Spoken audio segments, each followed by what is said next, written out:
it just worked. Like, it's like, God, man, it worked out perfect. If bad people do good things, then what happens? Then we got to mount up and go get rid of them, you know what I mean? When I went to selection back in 97, they had a poster. It was just a Green Beret, a phone number, and it said, do you have what it takes? Weapons guy. Okay. So I was in charge of all the weapons and tactics on the ODA. 2 cracks in the frontal lobe. I shot once, 5 IEDs. It was a lot, you know, it was a big pill to swallow. We were training out Afghan, but of course we were up front. We were getting it on every day, all day. Once the ID started hitting, that was a whole nother TTP for us. So it's like, we're back to square zero. Your kids' kids and my kids' kids, they'll be back in Afghanistan 40, 50 years from now. Because I think God built that place to fight. And as soon as I look up lecture and look back down, his truck just blew. Because everybody thinks that, you know, all Green Berets, they got it made. Those guys in great shape. The Navy SEALs, they got it made. These guys are, you know, they're muscles. They're good-looking dudes. They got it all. Dude, we're just like you guys, man.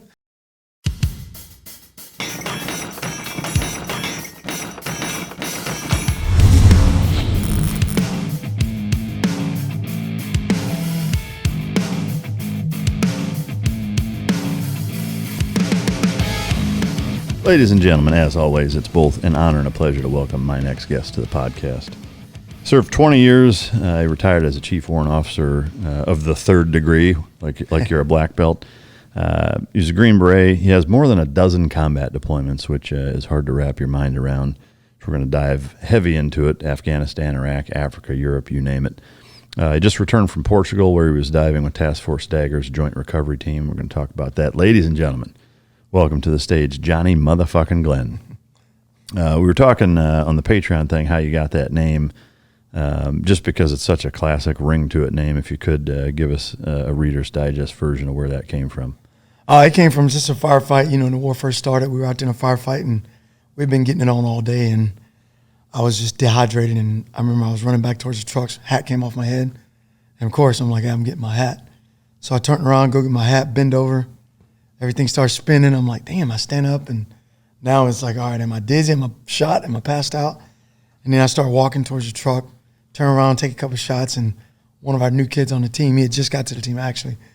He pushes on his boom mic, and he thought he was on Team Freak, and he's on Sat 102. And he was like, oh, my God, look at Johnny motherfucking Glenn. He looks like a black Jesus right now. And after that, dude, we got back to Kandahar, and it just kind of, you know, it's just one of them things that had a ring to it. Yeah. And one of the guys, I remember I was in the chow hall. Yeah. I think it was surf and turf night, and we were eating steaks. I remember I was just staring, and I was so hungry, but yet I wasn't hungry. And right when I went to cut it, one of the guys was walking in the chow hall, and he goes, Johnny motherfucking Glenn, you good? Yeah. I threw my hand up. I was like, yeah, I'm good, brother. And, you know, the guys in chow hall heard it, and then it just kind of, every time somebody said, hey, what's up, Johnny motherfucking Glenn? I'm like, hey, what's up? And just stuck. It just stuck. Yeah. It stuck. Is there any other crazy nicknames in your unit that share a similar invention of guys that you worked with?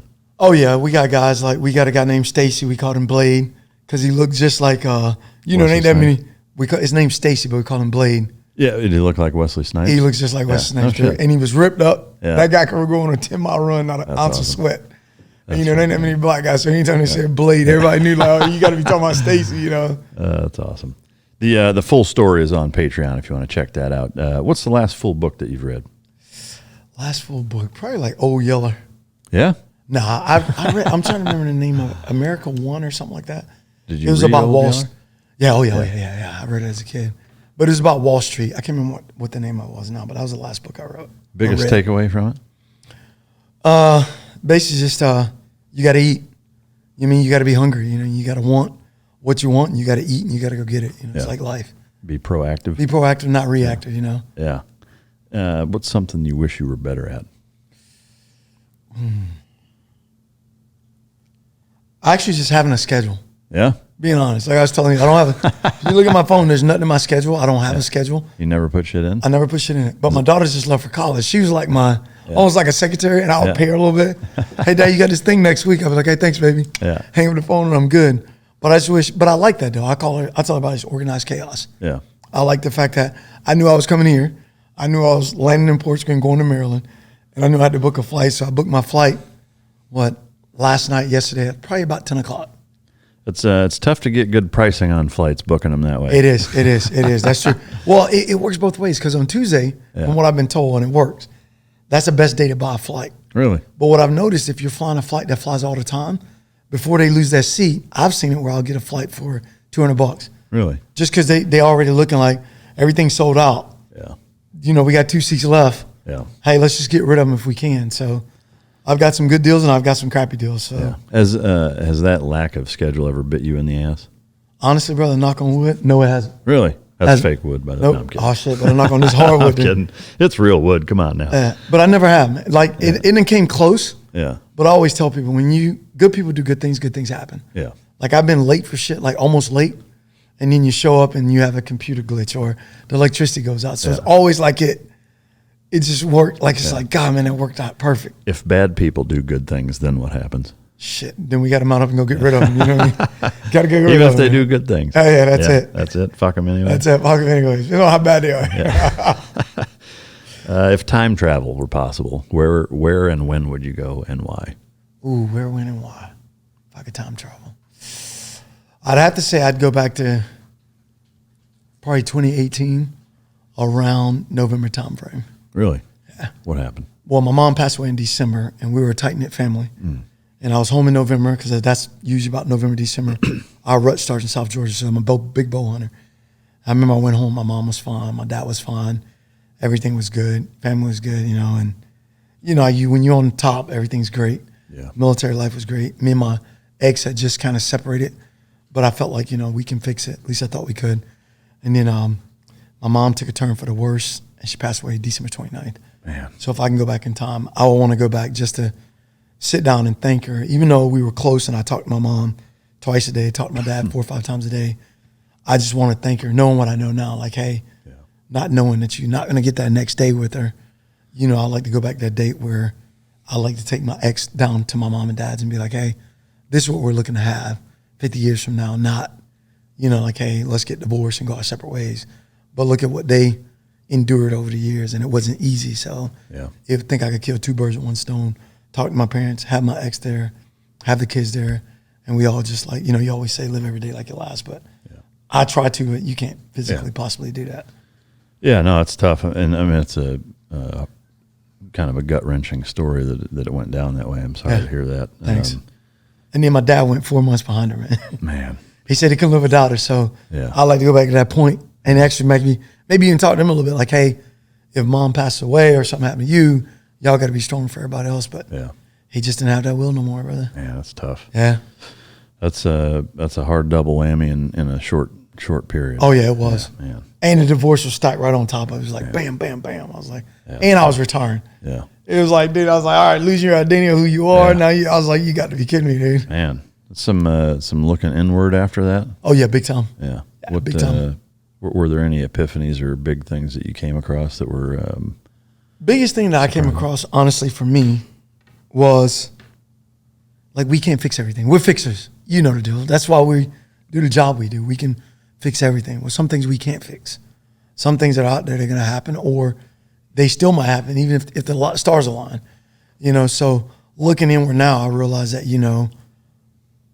I wasn't the fixer of everything. You know what I mean? You're just Johnny motherfucking Glenn. It's just a name. Yeah. And I realized that, but back in Georgia, I'm still Johnny Glenn, or that kid Joey Glenn when I was growing up. I'm just that kid that ran around barefooted and, snuck into people's ponds and shot deer when I wasn't supposed to. Yeah. And then I realized that, but then I also realized that I'm not my father. You know what I mean? Because he was a pillar of our family. And once he passed, it was like, I felt like I had to take on that burden, which I did anyways. But it's like being a leader. Sometimes you put in a position, team leader get killed, team sergeant goes down, or team leader get killed, you in charge anyways. Yeah. But, I've seen times when I was at E7, I was in charge. Sometimes it just comes at you and you deal with it. So I just realized that, hey, sometimes, you're throwing a shitty hand and you just gotta ride it out, and just realize you can't fix everything. So it made me realize, just like my marriage, it's 2 in a marriage. It's not just me. Yeah. So I can't fix the marriage if she's not willing to fix it, or if we're not both putting in that time. It's the same with my family, losing mom and dad that close. It hit home, and realized I was retiring too, because I wasn't ready to retire, but medically wise, 2 cracks in the frontal lobe. I shot once, 5 IEDs, back was compressed. Dude, I was blacking out because I had pressure on the brain, so it was like couldn't drive for a while. It was a lot. It's a big pill to swallow, but then it just made me realize, like, hey, dude, you're not invincible. And now, you're getting older. You're not the young man you were. So it took a lot from me, But I had to soul search, like you say, just so search of who I was. And I remember I was talking to our shrink one day, and my shrink was like, hey, look, dude, Johnny motherfucking Glenn is just a nickname. Who you are is your dad, your son, your brother, your cousin, your friend. And dude, it hit me like a brick, man. Like, holy shit, what do you mean I'm not Johnny motherfucking Glenn, dude? Like, that's who I am, you know what I mean? Like, that's who I am. And then once I realized that, dude, it's like, you're just a fucking number, dude. Yeah. You know what I mean? Other than the guys that are on the team that I talk to, daily, we got our group texts and shit like that. But other than that, you're just a number. That train's going to keep rolling. And it should, because there's stuff out there that need to get done, and it's a young man's game. So, it just took that peel of swallowing that. And once I realized it, that was one chapter. Now it's like, all right, dude, let's move to that next chapter of my life. So, hey guys, I want to take a minute to tell you about the Mic Drop Patreon, where you can get the real mic drop experience the way it's meant to be seen. You get completely uncensored, unfiltered, and uncut episodes with nothing held back, just raw, real conversations directly from me to you, without YouTube censorship. Plus, you'll see it days before anyone else, with early premieres and exclusive bonus content that you won't find anywhere else. You get behind-the-scenes access to the show, including pre- and post-show footage, with me and the guest both in studio and on location, depending on what the guest is into and what we have going on. On top of that, we've got tons of Patreon-only perks, mic drop swag, access to exclusive merch, and the chance to submit your questions to be asked at the end of every episode. You'll also get a sneak peek at our upcoming guests, so you'll know who's in the studio weeks before anyone else. We're constantly releasing new features and dropping new content based on what you want to see. For our top-tier members, you get the same mic drop challenge coin that all of my guests receive from the upcoming show, which will never, ever be for sale. We've got quarterly merch that's sent out directly to you, a monthly Zoom call with me where we talk about whatever you guys want to talk about, and an active group chat where we all shoot the shit on a daily basis.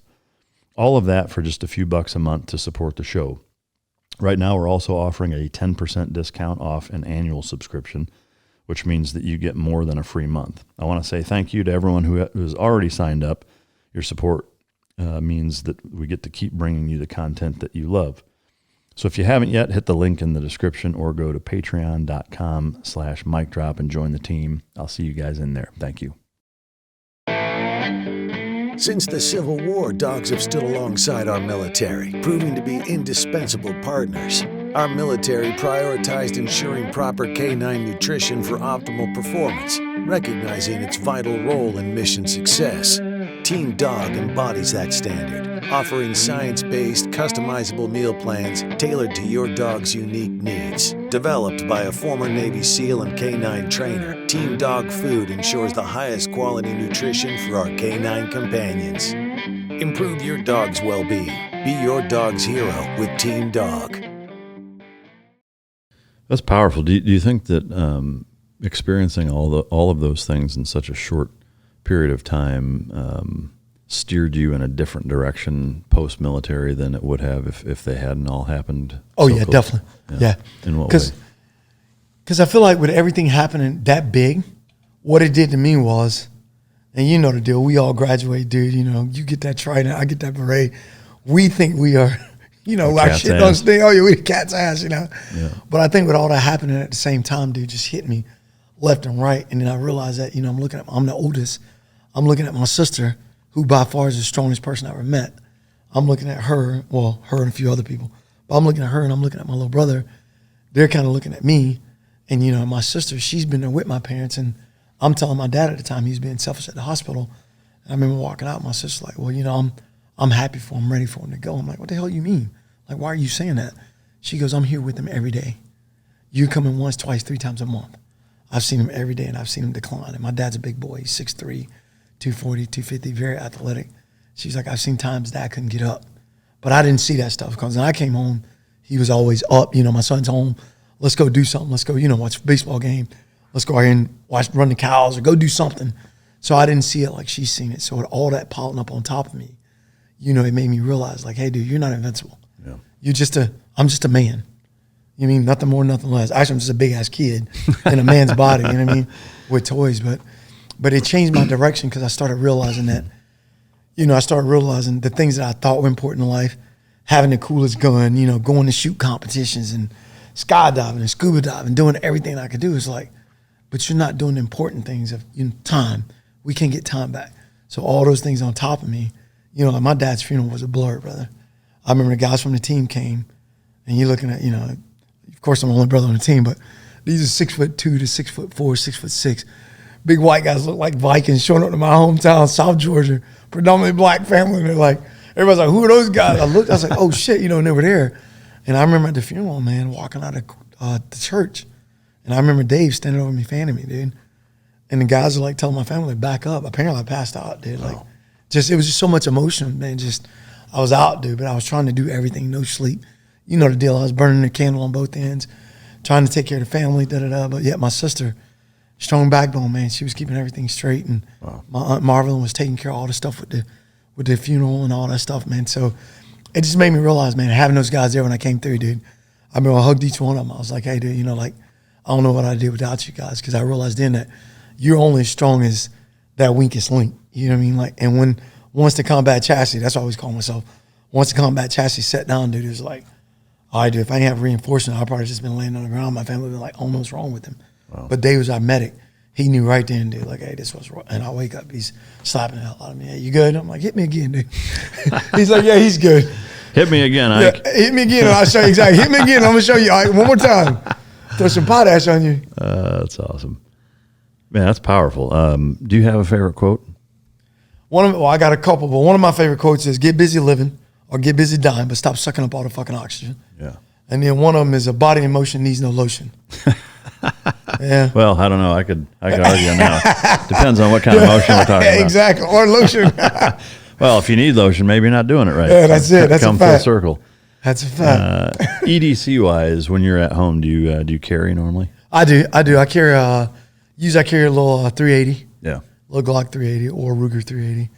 And I use a pelvic carry, you know what I mean, when I'm back home, or, you know, we all got a knife on us or something, like a Gerber tool or something. But yeah, and I always tell people, oh, it's just a 380. I go, yeah, but it's shot placement, dude. For sure it is. You know I say, and personally, like I tell people, I said, I'm in the line of work now where if I'm pulling a gun, I like, they didn't win the shit anyways. You know what I mean? It's like, I got the little 380. If I'm in Walmart and some guys had a bad day and want to shoot at Walmart, I'm just going to get a position, head shoot them, and hopefully save the day. So I'm right there with you. I carry a 9, but similarly, you know, it's like, if it's going where it needs to go, it doesn't matter what the ballistics are. And that's a fact. And if it's not, it doesn't matter. It doesn't matter. You know, so exactly. Yep. Yeah.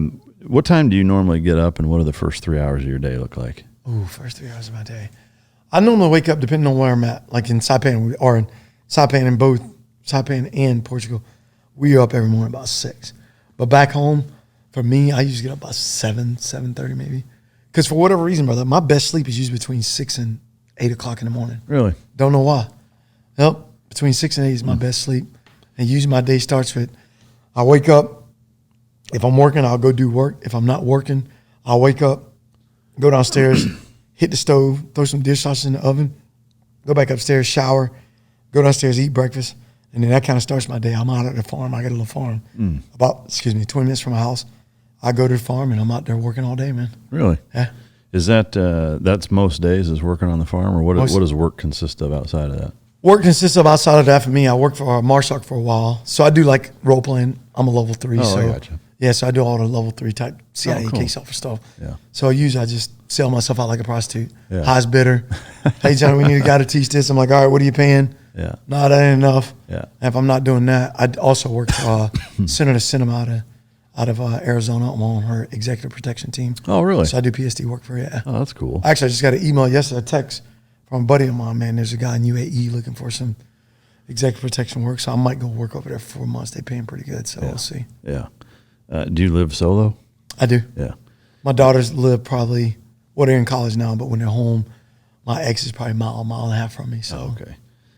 You mentioned that you throw deer sausage in the oven. Yes, sir. Is that what you eat every morning? Every morning, brother. Really? Every morning.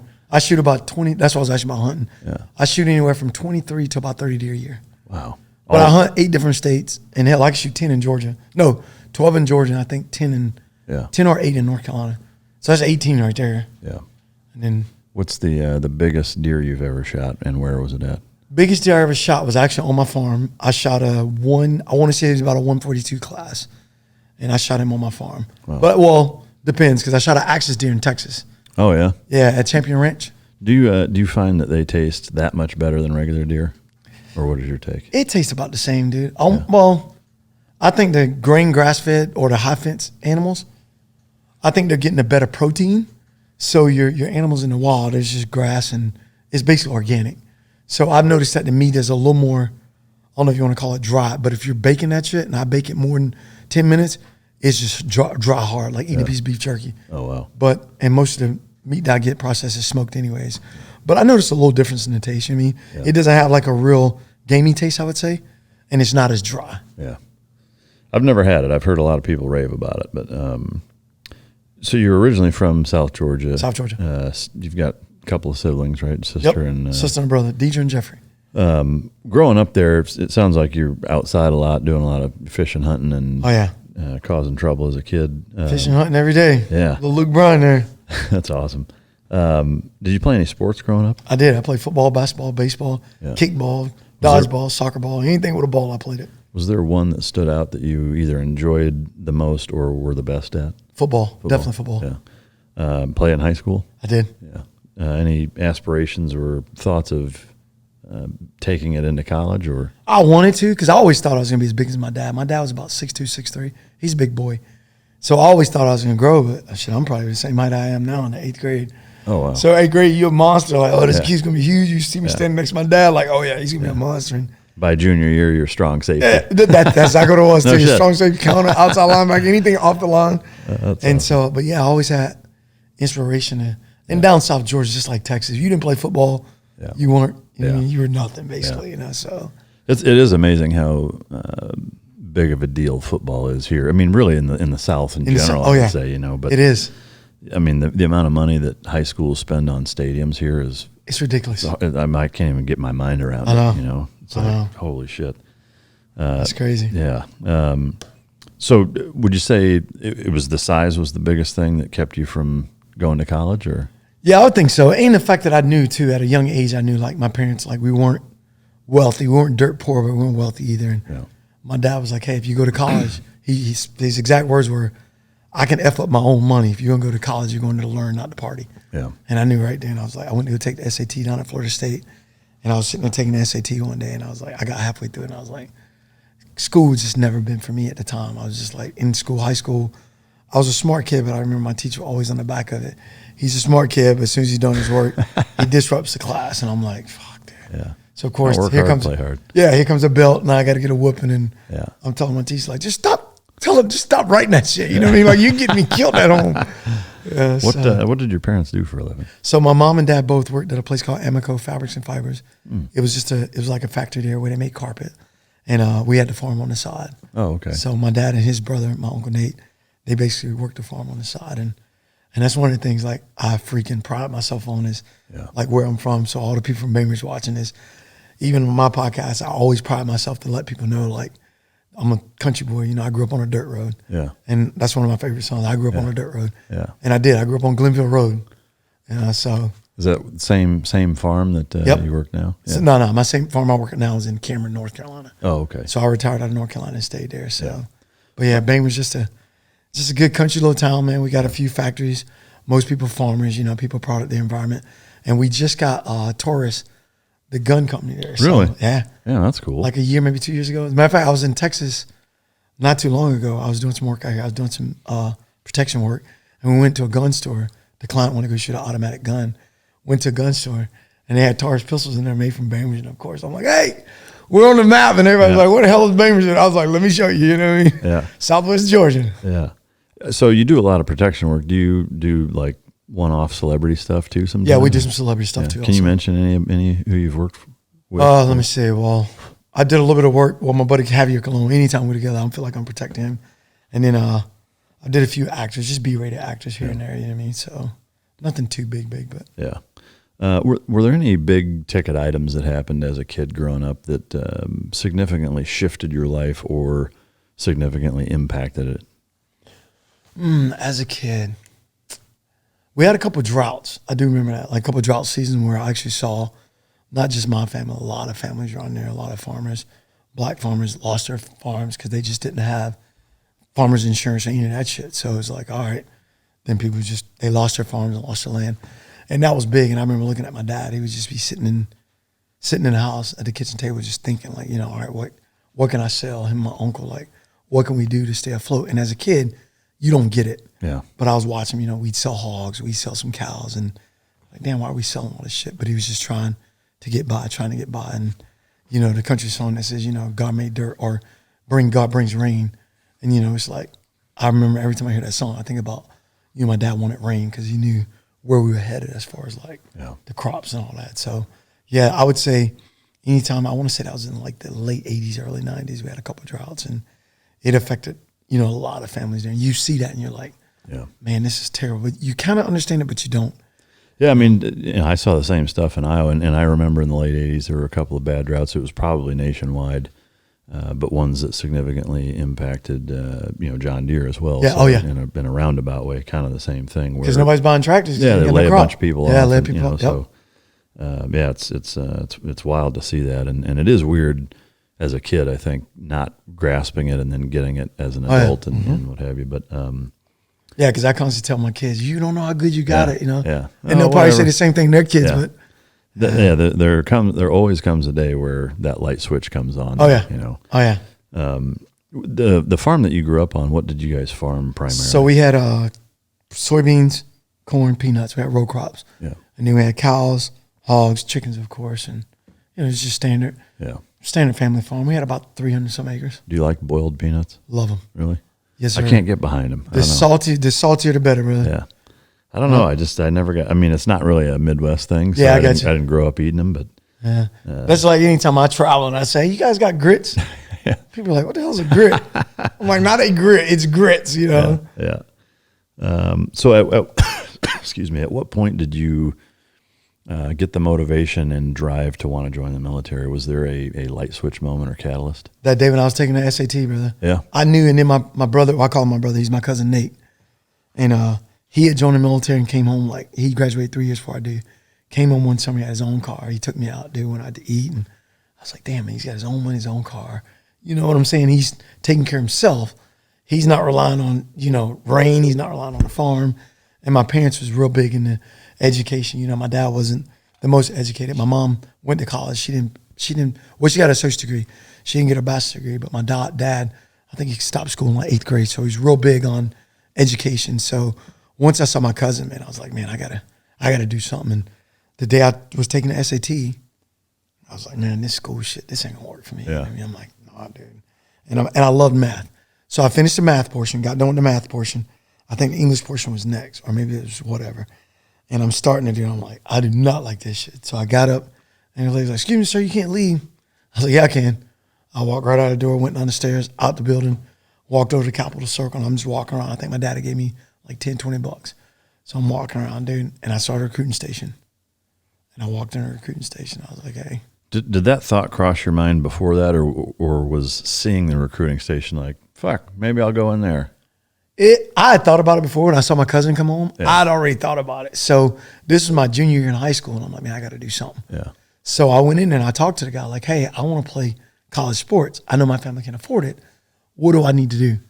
And of course, he gave me, man, we'll pay for your college. And I got a deal for you. That's exactly what he told me. He's like, hey, we'll sign you in. You're coming in reserves. I'm like, all right, cool. So I go in reserves, not knowing any better. I went to split out program.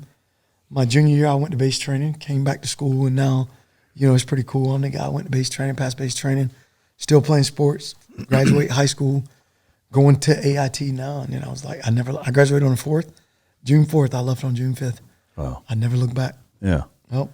So prior to seeing your cousin, had that thought of joining the military ever crossed your mind? Oh, yeah. Yeah.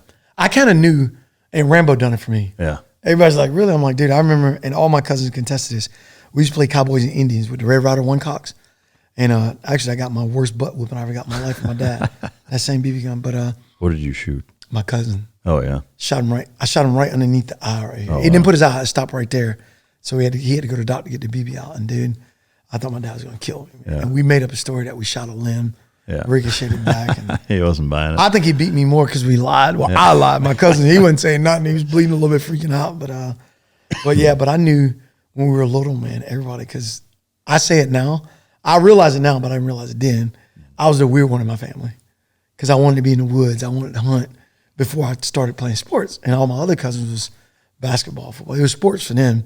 You know, we're all athletic. We're athletic family. Like me, I want to be in the woods. So they're like, what is wrong with you? You know, I'm like, I just want to go be in the woods. They're like, man, there's something wrong with you. You know, I'm like, yeah, dude, whatever, man. So I tell everybody I joined the Army. They're like, what do they teach? I'm like, nothing. They just put a name on it. They're like, oh, this is tracking. I ain't fucking tracking. I've been doing that since I was a kid. I've been walking deer down my whole life. You just get behind and you walk. You know, you look for signs. No, that's tracking. I'm like, whatever, dude, tracking. Now you're a sniper. No, dude, that's Kentucky windage. What the hell is a meal? You know what I mean? Yeah, that's awesome. So I assume the shooting portion of coming into the Army wasn't a challenge for you? Not at all. Yeah. Not at all. Pretty good shot. Yeah, the shooting was always just, because I think, I started my kids shooting at 7. I think first time I shot was probably about 5. Wow. And then I shot a single gauge 12 gauge at 6. I don't want to touch a gun for a year. That thing hit me right there and knocked me completely out. No shit. And my dad knew what he was going to do. It was one of them light little $69 12 gauge. Yeah. Little, you know, break it open, stick a shell in there. He's like, hey, you got to hold it tight.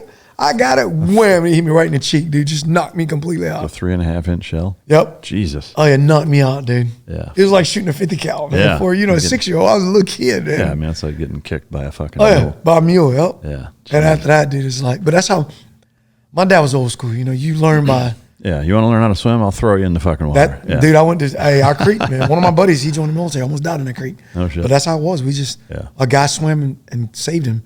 He had pooped on himself and everything, dude. Damn. Yeah. Yeah, that's wild. All right, so June comes along, you never look back, so you went on active duty at that point? Went straight on active duty at that point. Well, I went to AIT, left AIT, came back, and then once I got back from AIT, they sent me my first duty station was Fort Lewis, Washington, 520th Infantry.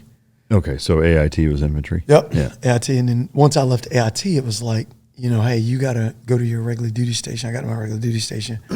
I got there. I was there for about 6 months, dude, and I was sucking, bro. I was sucking, hating life.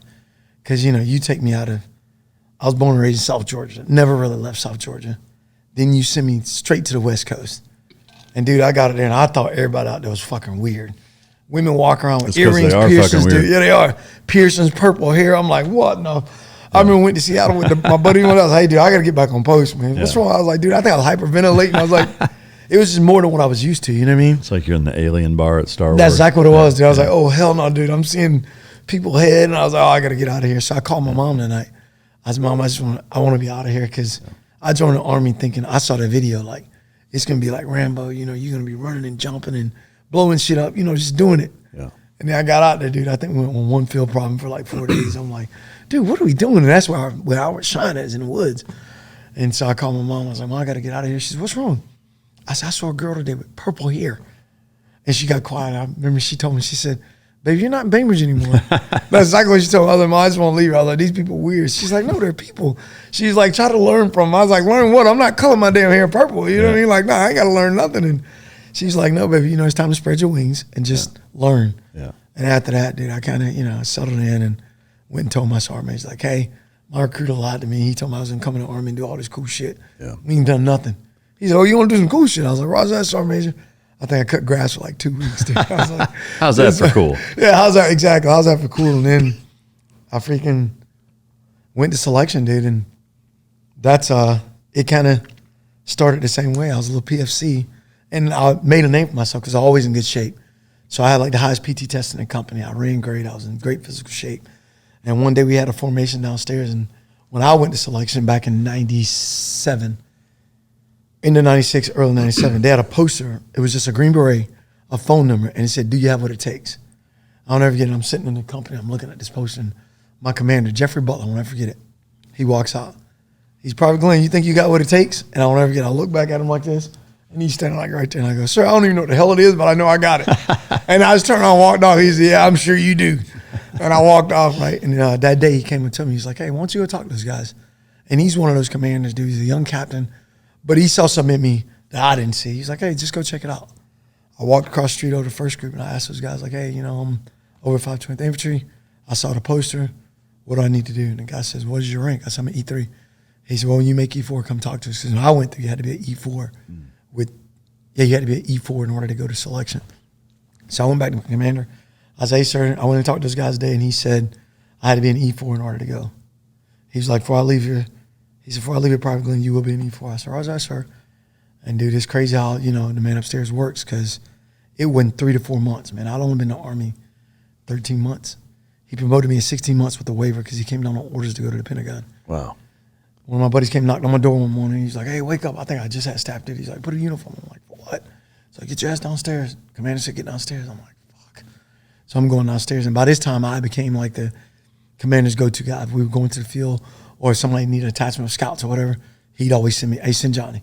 Because he knew I loved being in the woods. And he called me down there, dude. They had a big formation. He promoted. I won't ever forget. He shook my hand. And his exact words were, I held up my end of the bargain. Now you held up yours. It was on like a Friday. Yeah, that's cool. Monday morning, dude, I was right back over at fucking first group. No shit. The guy said, hey, we do the paperwork. I did the paperwork, dude. Went to selection. Actually, I was a 21-day non-select. Really? Yep. So tell us about that. Yeah, a lot of people don't know that. So that's something a lot of people don't know. So I was a 21-day non-select, dude. I got to selection. It was 332 people. Can you explain what that means to the Okay, so to the normal people, so you go to selection. It's Special Forces Assessment and Selection. And what you do is it's about 31 days. You go through it, and your first probably 10, 12 days, it's all individual. It's you doing land nav by yourself, you all by yourself, because they want to see how great of shape you are, how you are mental, what's your mental capacity. And then your second week is team week. Your second portion or the second phase of selection is team week. And that's where you lose a lot of people. The first week kind of gets a lot of people, but I think team week is where it really shows, because now you're hungry, you already lost a lot of weight. You're just burnt, man. Your legs are dead. And that's where mentally they can mess with you, because they can be like, hey, we're going to move this car with no wheels. You got to push it 2 miles and you got 20 minutes. Well, shit, dude, I can't run that. You know what I mean? Yeah. With all this shit, I can't run that, but you want me to move a car that far. So, minus being hungry, tired, now you got to do all this. They'll put a guy in charge. Now nobody, my idea is better than your idea. So now you get the clashing of the team, you're wasting time. And then, you might get to the end of that. Like, I remember one day we lost 23 dudes. We had an event. We get to the end of that event. They was like, hey, drop your rucks, put on your running shoes, put on your running shorts, and get ready. And then one of the instructors, he was a runner. He came out and said, you guys stretch, you ready? You should be stretched. You've been working all morning. So let's go, guys. We took off running, dude. He took off at about a 7:30, 8-minute pace. Not too fast, but a decent pace. Because now it's midday. It's probably 90 degrees in July. We literally ran about 200 yards. We took a left. And we took that left. We lost about, 20 dudes. They just quit? They sat down. In a selection, you just sit down. You don't say nothing. You don't do nothing. You sit down. They go get the truck. Do you volunteer withdrawal? They ask you 3 times. If you say yeah the first time, you get on the truck. You don't say none the third time, you get on the truck, you're done. And we lost 20 dudes, man, about 20 to 30 dudes. Yeah. We literally ran, our bullshit you not, we ran another 100 yards. And this road was straight. It's just a dirt road to Camp McCall. We ran another about 100, 200 yards. Took a right. We stopped at a big oak tree. They had these big ass, like a table, had fruit on it, some water on it. We sat down, ate, and they gave us like an ambush class. That was our whole rest of the day, dude. And they like we took naps. Like, dude, that body can only go so long. Yeah. They let guys, cheat, you get a quick nap. And, everybody was asleep, because I woke up one time, looked around, everybody's asleep. And the instructors over there just, like, all right, dude, these guys, they're fucking smoked. They'd already lost like 10 guys to heat. Yeah. So we're smoked, dude. So we're just sitting there. And I peeped up. I'm like, all right, well, they going to let me sleep. I'm fucking sleep. Right back to sleep, dude. Then they're like, hey, wake up, candidate. And then once you wake up one, everybody else like, I wouldn't sleep. Everybody was just asleep, So, but then, dude, I finished selection. I was 19 years old. I was first in almost every event minus like one run or one ruck. There's a guy there, I can't remember his name, but I called him the Terminator. He's about 6'4", dude, and he was a fucking beast. He was a beast, dude. I'm like, when we take off running, we be running like a 6:37 minute mile. You have no idea how far you're going. So he's like, all right, dude, it's kind of dumb, but, and then I learned, because at the 21-day mark, I had to go before the board. I'm standing before the board, and I had no clue, dude. I had been in the Army 16 months. I didn't even know what the fuck a Green Beret was. And so I walk in the board, and they asked me how long I've been in the Army. I told them, and then they were like, hey, you really want this? I was like, oh, yeah. And then they were like, okay, if you really want it, we're going to ask you to go back to your unit, get some more Army experience, and come back. I was like, roger that. So all I heard was like, you didn't fail, just come back. So I was 19, dude. I ain't know no better. They gave me a certificate, and I thought I was shit hot. PFC, dude, I got a certificate that says Special Forces Assessment and Selection on it. Got my name and the date on it. So I get back to my unit, and my commander was just getting ready to leave. Well, he'd already PCS, but he's moving all his gear or whatever. And I showed it to him. He's like, Private Glenn, that's awesome. And he said, anytime you can come back. I said, Roger, I showed you, told me to come back. I won't ever get a look at him. He said, well, go back then. And at the time, my ex, she was like, well, go back. I was like, fuck it. Dude, I was back in the next selection class like 45, 50 days later. Wow. And they gave us, you're supposed to take 30 days convalescent leave. Because I wasn't hurting because I was 19 years old. Yeah. You know, I was like, I was sore, but I wasn't hurting. After about 2 or 3 days, dude, I mean, I could do that all over again. That was pretty cool. And literally after about a month and a half, 2 months, I was right back in the next class, dude. How many guys typically get something like that, like the 21-day non-select? I think in my class, dude, out of 332, we started 332, I think like 62 or 72 guys graduated. I think out of that 72, it was like maybe 12 dudes. Yeah. 12 to 15 dudes.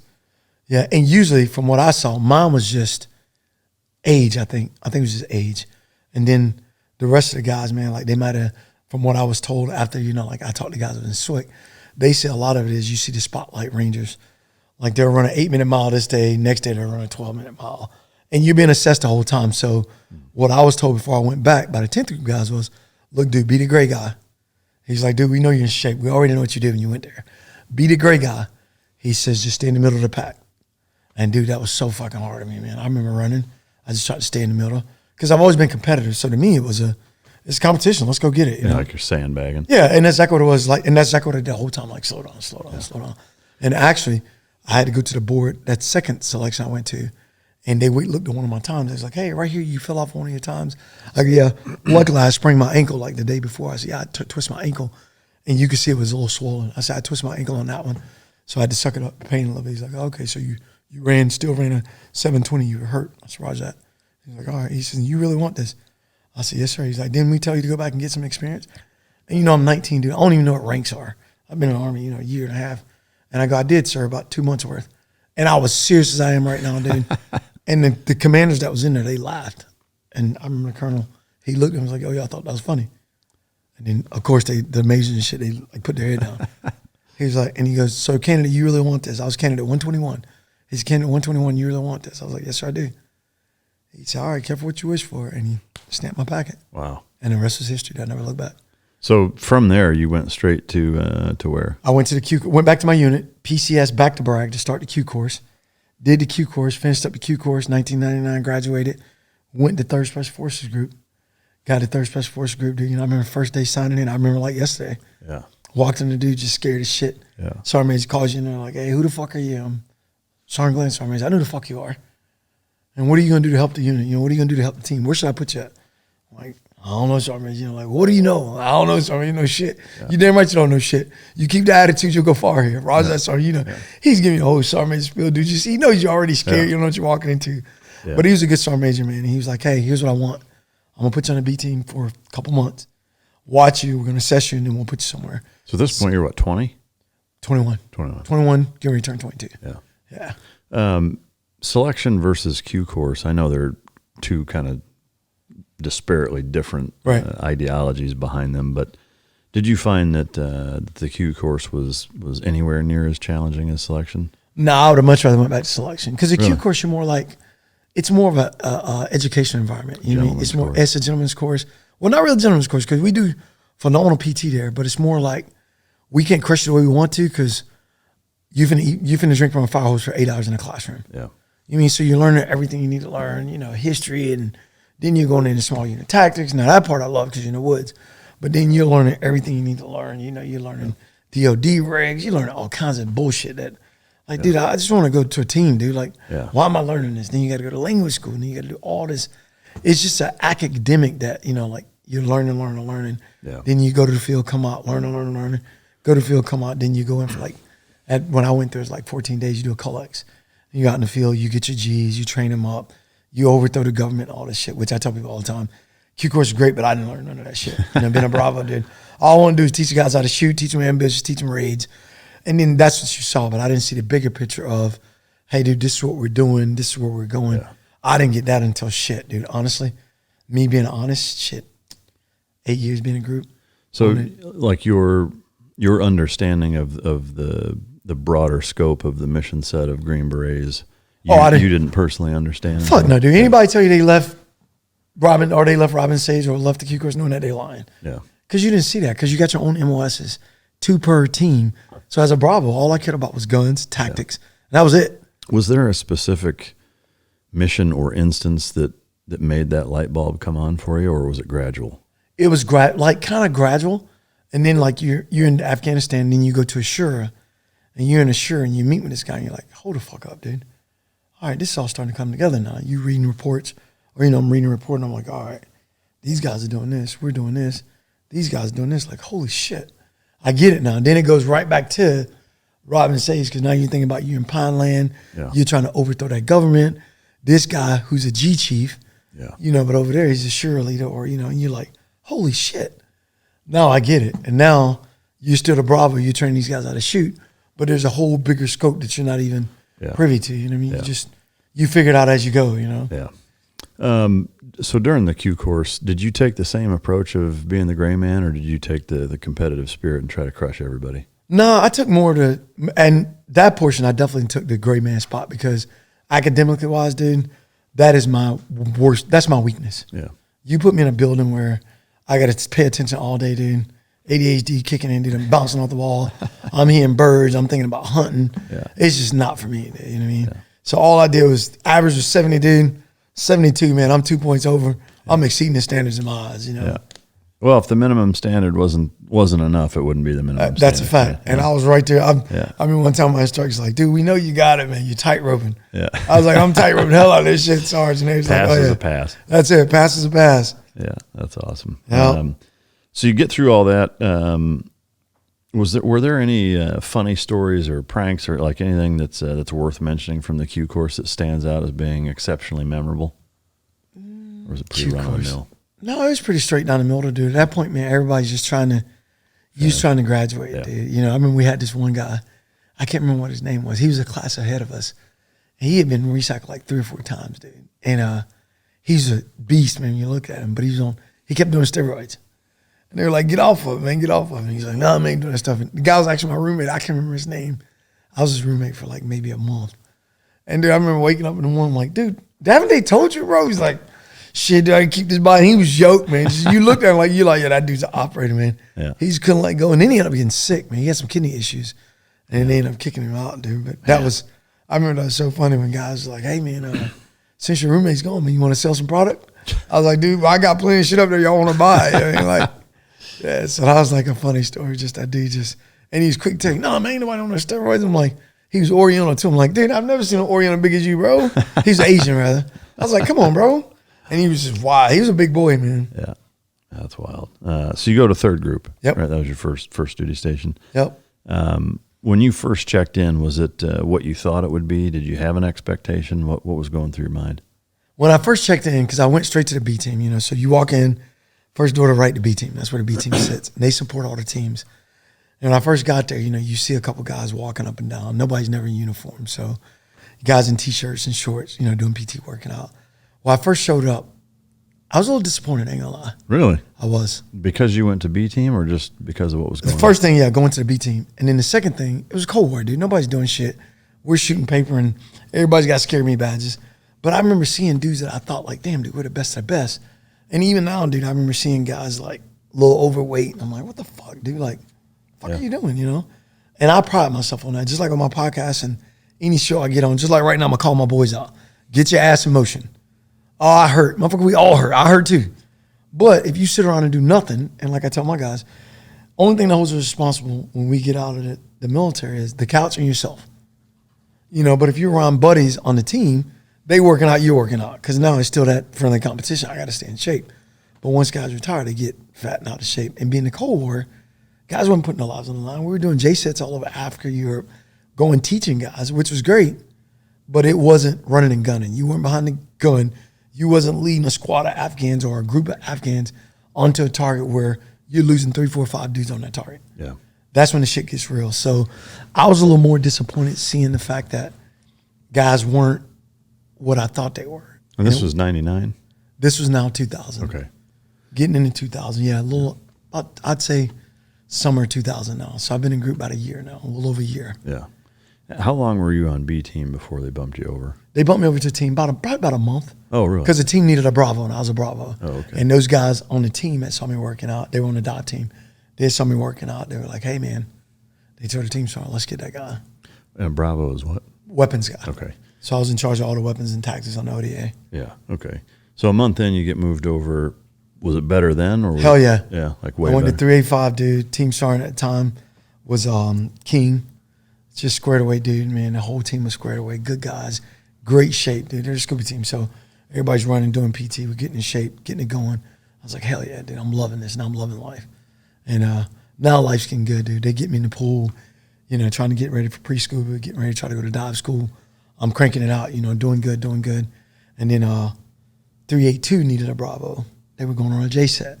And they were teaching small unit tactics to Border Patrol, BORTAC, and the State Patrol, and then somebody else out in Nellis. And so I was like, hell yeah, we're going to Nellis. So the sergeant major's like, hey, take Glenn. He's a young Bravo. He needs, the experience.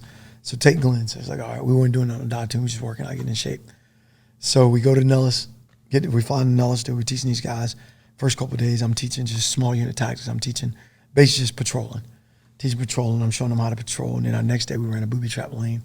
We were showing them booby traps, what to look for in the desert. Then we ran a track, and me and Troy ran a tracking class. We did a tracking class. This tracking class on September 10th, I remember. That next morning, I get up, I ran about 12 miles. I came back. When I came back, we were staying at this little ranch-style hotel, where your doors, like the single doors or whatever, old school. And I remember all the doors was open. I was like, what the fuck is going on? So I walk in, I'm like, hey, guys. And they were all sitting around the TV. I'm like, what the fuck? And I think we were either 2 or 3 hours behind. I'm like, what the fuck, y'all? And they're like, hey, shut up, dude, shut up. And they were all just stuck around the TV. And they're watching the planes go into the trace. And I'm like, in my eyes, I'm like, that's a fucking movie, dude. And we're all just looking at it. And they're like, hey, we've been bombed, da-da-da. And I'm sitting there. And then they turn the channel and the same thing, everybody's showing it. And then all of a sudden the sat phone ring. And it looked like somebody in the Matrix. Everybody just looked at it. It's like, oh shit. So then, I was like, answer the fucking phone. I was like, hey, 382, Sergeant Glenn speaking. I'm sir, ma'am. And as our commander, he's like, hey, Steve. I was like, right here. So I handed the commander the phone and he talked to him. He's like, Roger, sir. He wrote some shit down and he's like, hey, pack it up, boys. We're going back to Nellis. They got a bird waiting for us. We're going back to Bragg and it's time to get it on. Man. Yep. Kind of similar. I was at Team 3 and we were in between platoons, so I certainly can empathize with being in that position of like, I guess it's a couple of years prior to, and then now here we are. But so what happened for you guys next? So for us next, believe it or not, I actually, which is crazy, me and my buddy Troy Lettieri, the team sergeant had spoken with a guy he knew from CAG at the time, which was Delta Force. And I just spoke with the sergeant major from CAG about 2 months prior to that, right before June. And I went and took a PT test. I was going to actually go to CAG selection because I was like, man, I want more. My team sergeant's like, all right, Johnny, you know what I mean? You should. And he was like, he had the CAG sergeant major come talk to me. Dude, you're straight honest, too. I can't remember the guy's name, but one of the most honest guys I've ever seen, man. He walked in the team room. He's like, hey, I'm looking for Sergeant Glenn. I say, right here. He goes, you know who I am? I go, no, you know who I am? Because now I got a couple years in group. Not cocky, but still kind of like, I'm in good shape. I can handle myself. I won a couple shooting competitions. I'm doing pretty good. And so we walk outside, and he goes, hey, I'm going to be straight up honest with you. I need more black operators. That's exactly what he told me. I had no idea. I still don't even know what a Green Beret is, dude. I'm just coming to work every day with my Ranger panties on doing PT, fuck it. And he's like, hey, this is who we are, come by. He gave me the address, dude, gave me his card. Come see me on Friday. I went by, saw him on Friday. He was like, hey, this is what we do. I was at the compound, talked to him, got a one-on-one with him. And of course, like, fuck yeah, dude, I want to do this. And when I showed up, man, all those guys was just fucking, like, hell yeah, dude, like, this is where I want to be. This is legit. So then I told him I was getting ready to go. We had a deployment for a JSET down in Nevada. He said, okay, no worries. My recruiter will be in touch with you. Dude, I didn't even get out of that compound before I was getting a phone call. I was like, holy fuck. He's like, hey, we'll do a PT test for you. He's like, can you take one on Monday? This was like on Wednesday. I was like, fuck yeah. He's like, all right, come in and take a PT test. I told Troy, I was like, hey, man, I'm going to take the PT test. Troy's like, fuck yeah, dude, I'm calling him. Troy called him. We went and took the PT test, man, got done with the PT test. Blew the PT test out the water, and he was like, all right, we'll be in touch. You'll go to this class, da-da-da-da-da. I was like, all right, cool. And shit, dude, went down and beat in the valley. And September 11th happened, and nothing. Shit, dude, from September 11th till 2016, I was just getting it, dude. And we were doing our job, so it was like, at that point, I didn't. Did they ever follow back up? No, they didn't. Really? They never didn't. I got an email from them, from First Delta, whatever the unit is. Like, hey, you're invited to go to selection this day, da-da-da. And I did call the recruiter, and I was like, hey, man, we're deploying back to Afghanistan, bro. Like, I'll do that when I get back. He's like, all right, hit me up. All right, we'll do. And after that, we were running back to back. Wow. Going for 6 to 8 months, dude. Come home for 3 or 4 months. You'd probably try to knock out of school or, bless you, or get some family time, and then you were gone. Yeah. And we were actually, I tell everybody, first 10 years of war, bless you. Thanks. You're training, dude, we were training our Afghans, but of course we were up front. So you're literally getting it on. We were getting it on every day, all day. And I was like, man, this is awesome. Like, why would you leave that? Yeah, why would you? And now I look back at it now, everybody always asks me, you got any regrets? That was the only regret I have. Even if I'd have made selection, I probably wouldn't have went there because I was in love with where I was at. Where I was at, we were getting it. So I probably wouldn't have went there, but I would have liked to put my body through it. Yeah. Because I pride myself on being in good shape, being able to run and gun with the best of them. So that part I think I would have loved. I don't doubt it. I mean, that's a wild story. So your very first deployment post September 11th was Afghanistan? Afghanistan. Okay. What was going through your mind and how was it first showing up? Well, what was going through my mind was, you're doing, I always call it war gaming. You're just thinking about like, all right, this is going to happen. I'm going to do this. And this is going to happen. I'm going to do this. Now you're thinking about Rambo. Then you're thinking about your training. And I was thinking about all kinds of shit. Like, all right, before we got in the country or when you're flying over, you're just like, man, we're about to get it on. We're going to do this. I'm going to kill this many people. You're thinking all these wazoo crazy ass things and you get there and you're like, okay, a little different than I thought. Terrain's a little different than what I picture. I picture like trees, everywhere, which it is some trees in the east and south, but I picture it's going to be like, like the old show Tour of Duty. I don't know if you ever watched that. Yeah. But I picture it's going to be something like that, Hueys and Blackhawks flying, we're running around just running amok. But nah, it totally wasn't like that, Yeah. When you first got there, was there a communicated, here's what we're doing, here's what we're trying to accomplish? Yeah. So we had I would call it like a turnover, but not really a turnover. So we landed in Kandahar. Once we got to Kandahar, we had teams that already been on the ground. They came and picked us up. They took us over to what we had now. I think it's called Camp Brown now. They took us over to Camp Brown at Kandahar. And it wasn't Camp Brown then when I got there, dude. It was just we had a fence around it, some Hescos, and then we had a couple of buildings in there we were building so we could have somewhere to sleep. And that was it, man. We got in there. We had an ops center. We went in there and they briefed us like, hey, we got teams doing this, teams doing this. And basically when we first started, it was more like we started doing presence patrols. We were really just going out there trying to figure shit out. Like, hey, we got some Afghans we can fight with. We trust these dudes, trust these guys, got some good interpreters. These guys are going to take you around the area. So we started out in the Helmand, dude, just walking around, just kicking hornet's nests, man. Do you remember your very first time you pulled the trigger? Oh, yeah, I do. Yeah, I do. And we were in the Helmand. We're in the wadi. We get hit by, RPG goes off, and I didn't know what the fuck it was. It just, boom, just a bomb went off, and everything just stopped. It was quiet. Everything just stopped. And we're down in the bottom of the wadi, traveling in the wadi. Everything stopped, and maybe it was probably 50, 60 yards high maybe. But you know how it runs over there. It's just creek beds. It's a place designed to fight. And then all of a sudden, you see guys, like I saw a couple guys moving and running. Then I saw a couple flashes. Then I saw a couple flashes over here. And you're looking, but it's not like, do I shoot? You know what I mean? Because now it's like, it's real now, but I didn't know. I knew, but you don't know, if that makes sense. It was like, oh shit, like what the fuck? Now I'm looking, it's like 60 yards, and I see this motherfucker plain as day. I'm looking. And then I see somebody at the corner, so I'm looking. And everybody in the truck stopped, we're all just looking. And then all of a sudden, dude, one AK went off on this side. And that's all it took. One AK went off, then it was like, it's game on. But the explosion kind of threw us because we were like, something just blew up. What the fuck was it? I automatically, all the trucks stopped. Nobody fucking knew.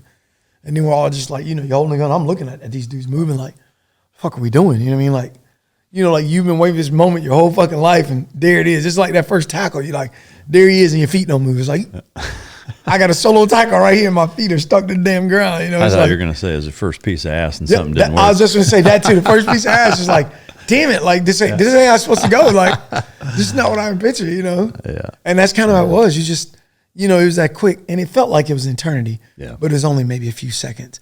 And then I heard, AK went off, dude, and it was, let's go to work now. It was game to fuck on then. Did it go kind of how you anticipated it going? Like as far as all of the training that you'd done and how you movement and contact drills, did you that one?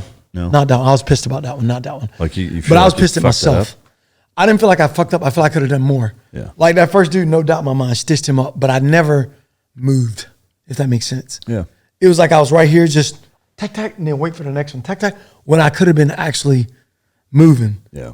You know what I mean? And then when I got back and I self-critiqued and we did an AR at the team, I was like, hey, man, we got to move better than what we did. Because I was a Bravo. And to me, when you're doing in training, shooting paper, everybody's always moving, we're bounding, we're communicating. But that day, everybody's just like, all right, there's a target. I know it's a target.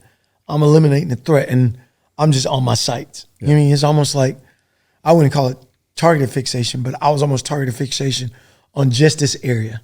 Wasn't a whole lot of scanning because I knew somebody was shooting it out. I could hear it, but usually I should have been on my swivel, you know, but it was like, all right, knock this dude down. This is what I'm watching. And the guys on this side of the truck, that's kind of what we was fixated on. Yeah. But we ended up killing like maybe 10, 12 dudes.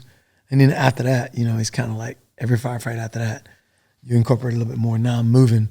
Now I'm talking on the radio more. Now I'm, you know, I'm actually combat reloading. That's something I didn't do that first one. Mm-hmm. That first one, dude, I ain't fucking combat reload. Didn't even cross my mind.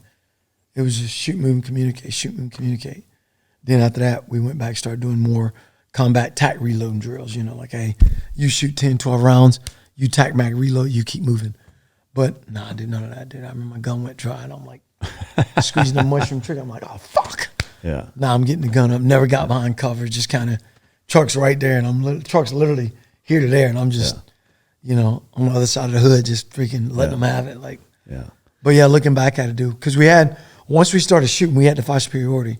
And it wasn't like this. It might have been a 45-degree angle. We could have walked up it easy because we went up to do BDA. Mm-hmm. So what we should have did once we had it, hindsight 50-50, we should have just leaped and bound up. But, you know, it's the first one, dude. Yeah. I think that's the first one with my team, too. So, at what point did you feel like as a group you guys were dialed in and running the right way? I'd say by 2004. So multiple deployments. Multiple deployments, because now you got more shit thrown at you now. Now we've been in small arms, we're good. We've been in RPG heavy rocket attacks, we're good. We've been in villages where they're using chicks and kids and everybody else to shoot behind. We've done that. Now in 2003, we went in. We left, went back in 2004. 2003, we started getting introduced to IEDs, which was new to us. And at the time, they was calling us the thorn box. Don't mess with the thorn box. That's what they would call us. What? Do you know where that came from? I have no idea. It came from the Afghan. They called them thorn boxes because they said they looked like thorns when we would go down the road with all the shit hanging off the GMVs. They said they looked like thorns with stickers coming off of them. So they would call it, don't shoot at the thorn boxes. But the regular Army guys, they light them up. But the thorn box guys, they know you shoot at us, we're coming at you. We're not going to turn and run. Yeah. We're coming at you. So they wouldn't mess with the thorn box. So then they introduced the IEDs. Once the IEDs started hitting, that was a whole nother TTP for us. So it's like, we're back to square zero. How do we know when they're hitting us? Where are they hitting us at? Because when it first started, they were all pressure plated. Very seldom did you get the command detonated, all pressure plated. Just pressure plated in the road, hoping to get lucky. And that's all it would take was one. So yeah. I guess prior to the IED introductions, you mentioned you've been at a lot of different gunfights and kind of exposed to different things. Are there any stories of those that stand out as being either remarkable or something that you'd share? Yeah, the one prior to, I would say we did a movement one time. We were going after HVT. We didn't call them HVTs then. We were just going after this guy that was a bad guy in the area. And we went into his compound and all the training started coming together. You know what I mean? Like we had to support by fire.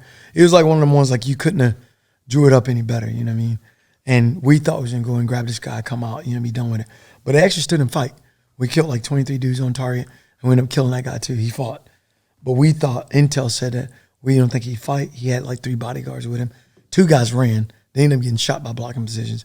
And then everybody else, man, we killed on the target. And it was one of them things where if you go out and train, you write it up on the whiteboard, then you go do it. That's how it was, man. All the GRGs was right. You know, every building was what we thought it was. We had good intel. And the guy was there, man, like clockwork. It's textbook. It was textbook. Yeah. Like that was probably the one and only mission I've ever been on where it was like the line moves. The only problem we had with that mission was we had to push back an hour because he was an hour late getting there. But we hit it as soon as he got there. We had a human freaking source that was like, hey, he should be there in about an hour. He's leaving here. And once he got there, dude was like, all right, this is the guy. But we were actually trying to capture the guy. We didn't want to kill him because he had ties with an ID maker. Muhammad Isa, or Isa Muhammad, that was in our area, and IEDs was just starting to pick up, and we was trying to, that's what we wanted. This guy was more like a facilitator. He wasn't a builder, but he stayed and fought there, but the intel we're getting, like, the guys I was telling the human guys, like, nah, he won't fight, but he stayed and fought, man, he really did. You mentioned also like an RPG ambush and women and children being used as shields. Are there stories of either of those that you can share? Oh, yeah. So we were in, this was up near Najrab, and we got into a firefight. No, I'm sorry. This is near Tikrit. We got into a firefight. I shot that one. We're in Tikrit. And, so this is, you did an Iraq deployment in between? I did an Iraq deployment in between. Okay. This is in 05. And we were in Tikrit. We were rolling through Tikrit and got ambushed, of course. And I remember guys was running out behind chicks or just running with a kid. And what they would do is running with the kid, post up somewhere, and then start shooting out at us while we're out in the streets, man. It was like, you got to be shitting me. And we had the same thing happen in Afghanistan too, man. How did you guys respond? Well, first time when the guys running off, we never shot guys in the back. That we didn't do. But when it first started happening and guys started seeing it, we didn't notice it the first couple of times. It was like 2 or 3 times before you noticed, like, hey, dude, that guy, they're running back getting kids or whatever. They're using human shields. So the first thing we do is report that up. Like, hey, what are we doing in this situation? Of course, it was all fire. You want to take well-aimed shots. You don't want to shoot a hostage. You don't want to shoot an innocent, combatant. But then at the same time, man, it's getting to the point where, dude, they were smart, man. They would get at the corner of the building, put a chick in the doorway, and just spray and pray out the doorway, dude. And what I would tell my guys, if he's spraying and praying out the doorway, she's in the doorway, you light the right side or the left side of that fucking doorway, you light it up. Did you guys ever have any instances where there was collateral damage from doing that? Yeah, we had a couple. Yeah, we had a couple like where there's collateral damage where luckily we had birds overhead, so they had our footage of person in the doorway, gun going off, and we had a phenomenal jag at the time, dude. And he kind of threw it out, and what saved us was kid just got hit with a piece of shrapnel that came off the tin, cut his stomach. He was fine. I mediced up, patching him up. He was fine, but yeah, dude, we didn't ever get any like, oh, you're going to jail or anything like that. But luckily, we had feed too. We had predator feed overhead, so everything was caught on camera. You see the bodies, man. Plain as day, when that gun goes off, you see the body in the doorway, and they use the infrared. So we were pretty good with that. Was that something for you that you ever struggled with?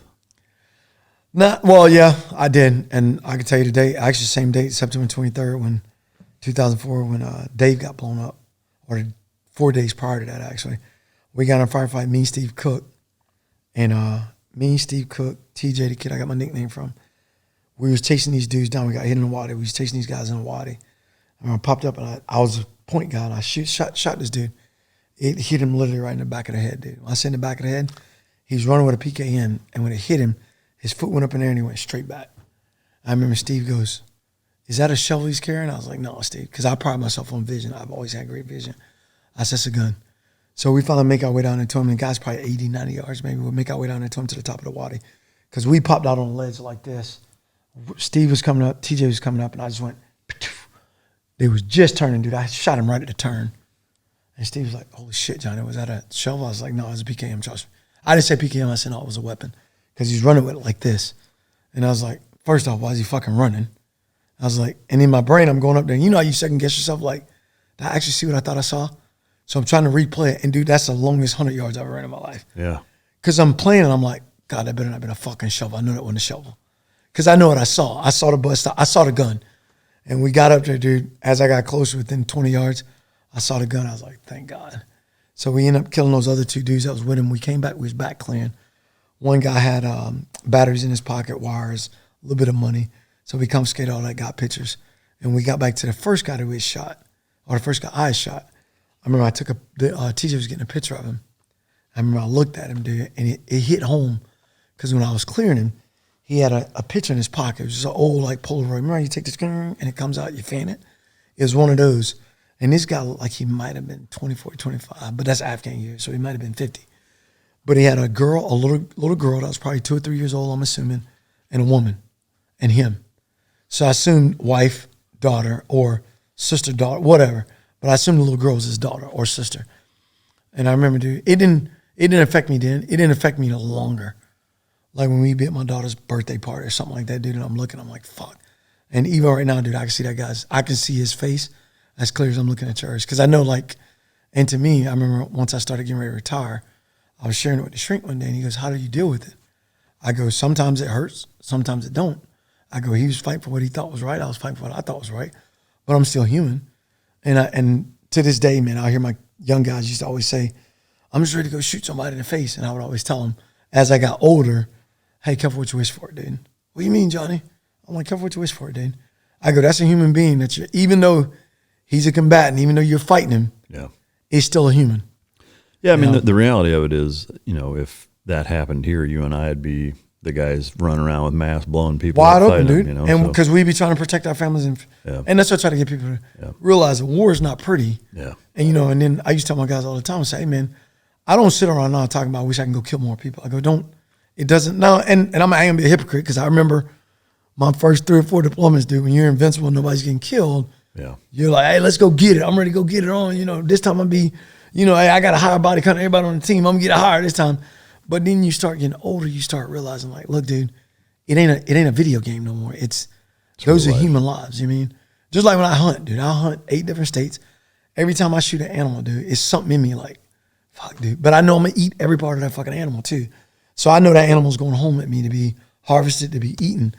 But then, like you said, they're fighting for the same shit we would be fighting for. So, you know, I look at that and I'm like, fuck, man. Like, sometimes it touches home, man. Like, I can be dry, even reliving it, talking about it now. I know tonight I'll think about it, you know, just like, fuck, dude. Like, yeah, I mean, you know, you think about it like as objectively as you can. And I mean, imagine China decides that this whole Judeo-Christian based democracy thing isn't panning out for our interests, and so we're going to come to the United States and throw that over and install a Buddhist-based communist government. You know, like we'd be out there getting we'd be out there fucking them up. You damn right, bro. I have every gun I got. Let's get hot. Yeah, you know. So and then they would be looking at us like we look at them. Yeah, like this motherfucker. These fucking animals. Yeah, exactly. You know, But then, like I tell people that, and I don't know, dude. It's almost like with conflict in general. It's like, what do you? It's like I look back at it now, and people are like, "Hey, would you change it?" I go, "Fuck no, I wouldn't change it." I go, because like what you just said, I don't want that fight on our soil, dude. Yeah. You mean I don't? Yeah, it's a tough. I agree. Like the older you get, and having kids makes you think different, and just throughout the course of your life. But I am curious, and we'll get into the subsequent deployments. But since you brought up it, kind of in that way, that question of, you know, was it worth it? I'm curious what was going through your mind, and how did you react to the Afghan pullout? I was so much time there. Yeah, a little bit of both, dude. Like I think all combat time, if you add up every combat deployment I went on, it's like 5+ years of combat deployment. Like that's head not on pillow at home, you know what I mean? But that's not including training. So in a way, I was a little pissed off because I'm like, why do we fight in a foothold and gain a foothold? My whole career, as we've been taught, you get in the door, we get a foothold. We mark that, that's the A station. We hold on to that. We own this piece of real estate. Why are we giving that back? You mean if nothing else, dude, we can set up different. You can send infantry units over there and be like, hey, you might not patrol every day because of IEDs, but we're gonna hold this ground. Yeah. You know, you go back to any war we've ever fought, the biggest thing was holding ground. And us to give that ground up, it does bother me a little bit because the way I look at it, your kids' and my kids, they'll be back in Afghanistan 50 years from now.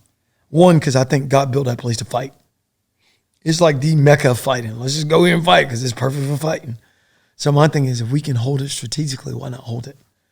Because from Afghanistan, let's go build a nice runway there. We can reach any country we want to reach from there. So why not? Mm-hmm. Why not own it? Why not stage and base out of it? We're already there. You know, hey, we're going to give you all this. We're going to legitimately buy this from y'all, and this is what we own.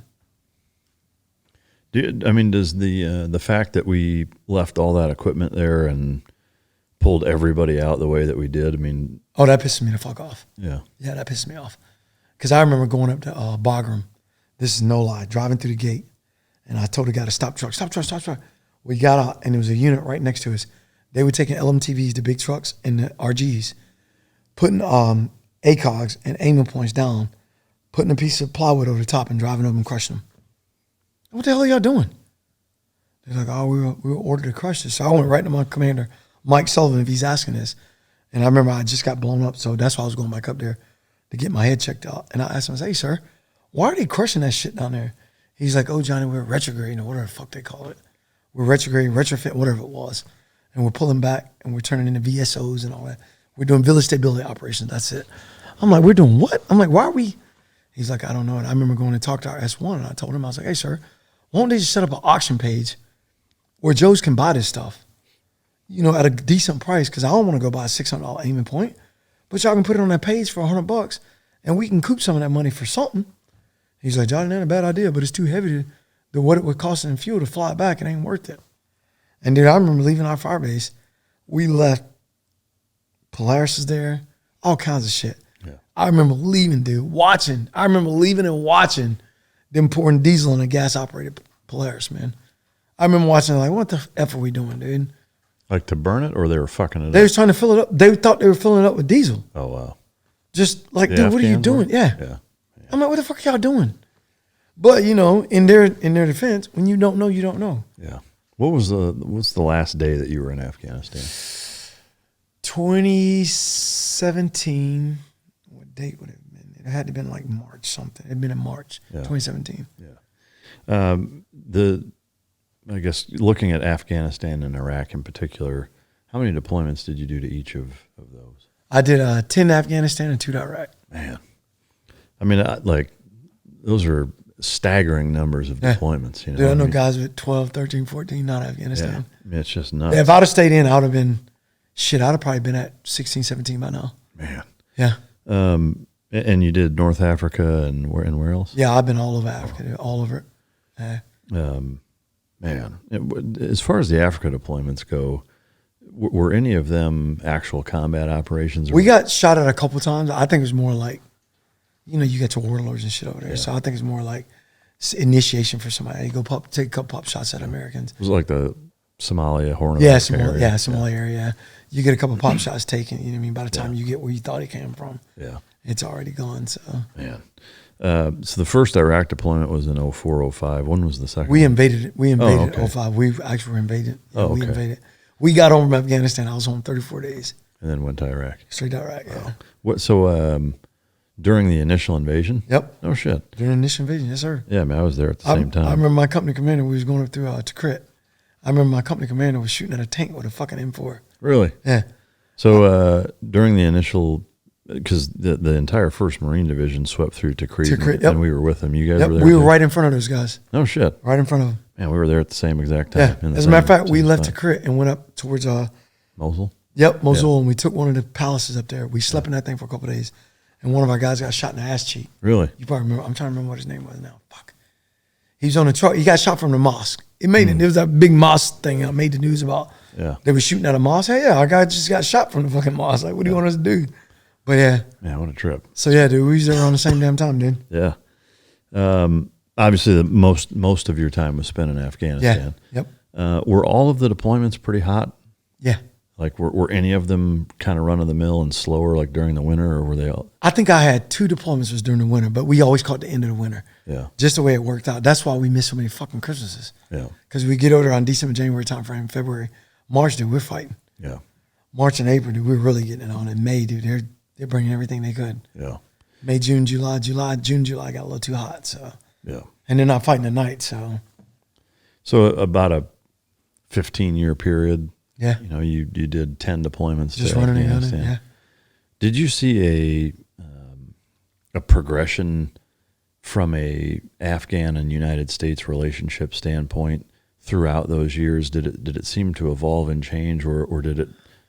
I thought it did. I thought it evolved. I thought it changed. I think the biggest problem is, and this is me, I'm gonna put on my political hat. For us on the ground, never had issues, dude. Because usually what we would try to do is go back to the same place. And if we couldn't go back to the same place, I would call Ranger, I would call JR, I would call my interpreters and be like, hey, we'll be in the town on this day, yada, yada, look for us. Come to Bagram, come to Kandahar. All right, Johnny, I'll be there. So you're picking up a Turk that knows the area, whatever area we're going to. Then I'll ask him, if they didn't know anybody from that area, they would go bring us somebody from that area. And that's how we would go in. So we always had great relationships. And you know the deal when you're on a team. You always have great relationships because it's life or death with us right here.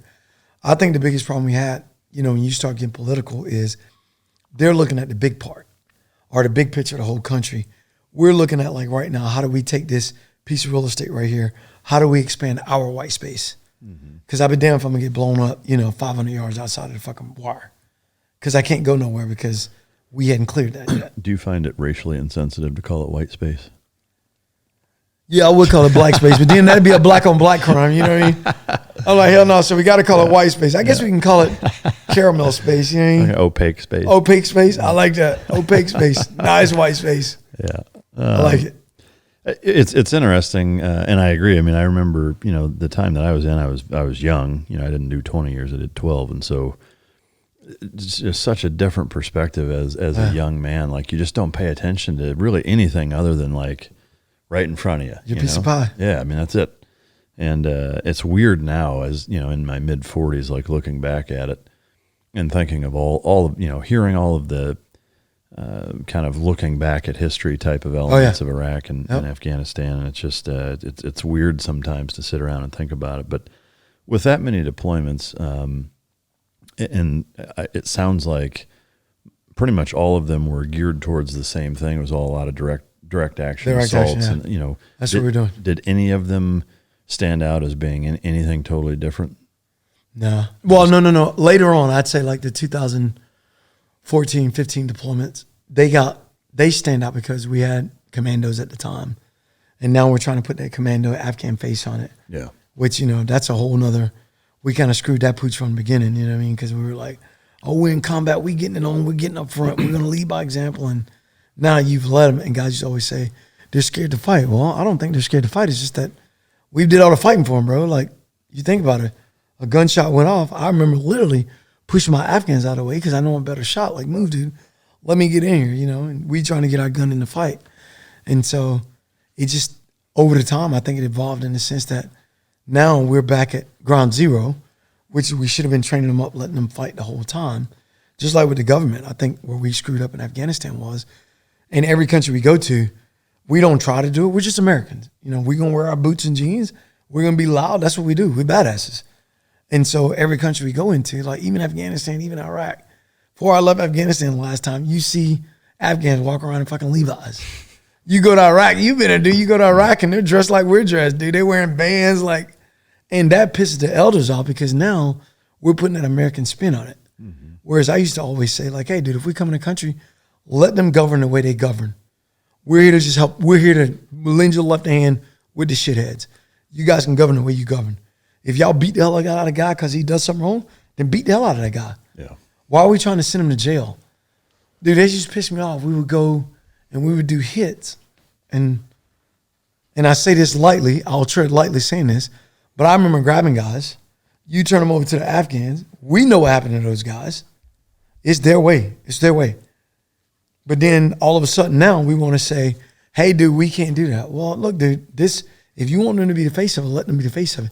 They know how to get shit done in their own country. Mm-hmm. Just like we know how to get shit done in our country. So you found that we were trying to dictate ROE policy with captured.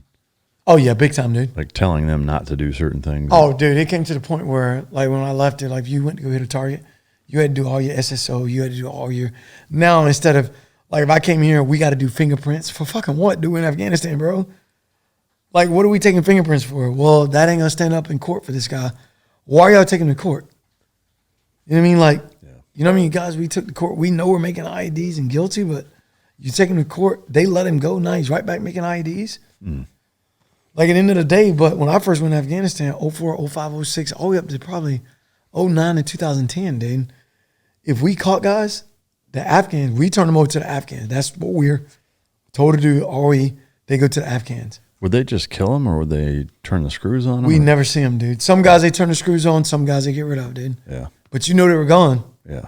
You weren't going to see them again. You know you weren't going to see them again. You ain't have to worry about how, with our system, fingerprinting them, releasing them back in the system, you're going to try to flip him and bring him back. And everybody in his family knows, everybody in that Providence knows he was just held by the Americans for a week. You're not flipping that guy, dude. Yeah. Why? Because if they ain't killed his family already, he knows if he shows any inclination like he's been flipped, they're all dead, dude. Yeah. Yeah, it's a rough. So it's a rough go, dude, because you're arresting, dude. I think we arrest 2 or 3 guys at the same time, man. Well, and now they get hit. They know, dude. Put your gun down. Put your hands in the air. Yeah. They're Americans, dude. You're gonna go to jail. They're gonna feed you. They're not gonna torture you hard. You're gonna get some little soft cell action, maybe a little slap and tickle. Yeah, that's it. A little slap and tickle. And if it ain't us doing it, the tickle you might like. You know what I mean? So it's like, come on, dude. What are we doing? Yeah, and then we do it everywhere we go, dude. It's like, all right, we got a judicial system. He needs to be tried in court. No, he doesn't, dude. Yeah. The guy done killed. He's responsible for 8 American deaths and how many Americans wounded. Mm-hmm. What are you putting him on trial for? Yeah. I'd rather you just give him to the Afghans. Y'all deal with him. Right.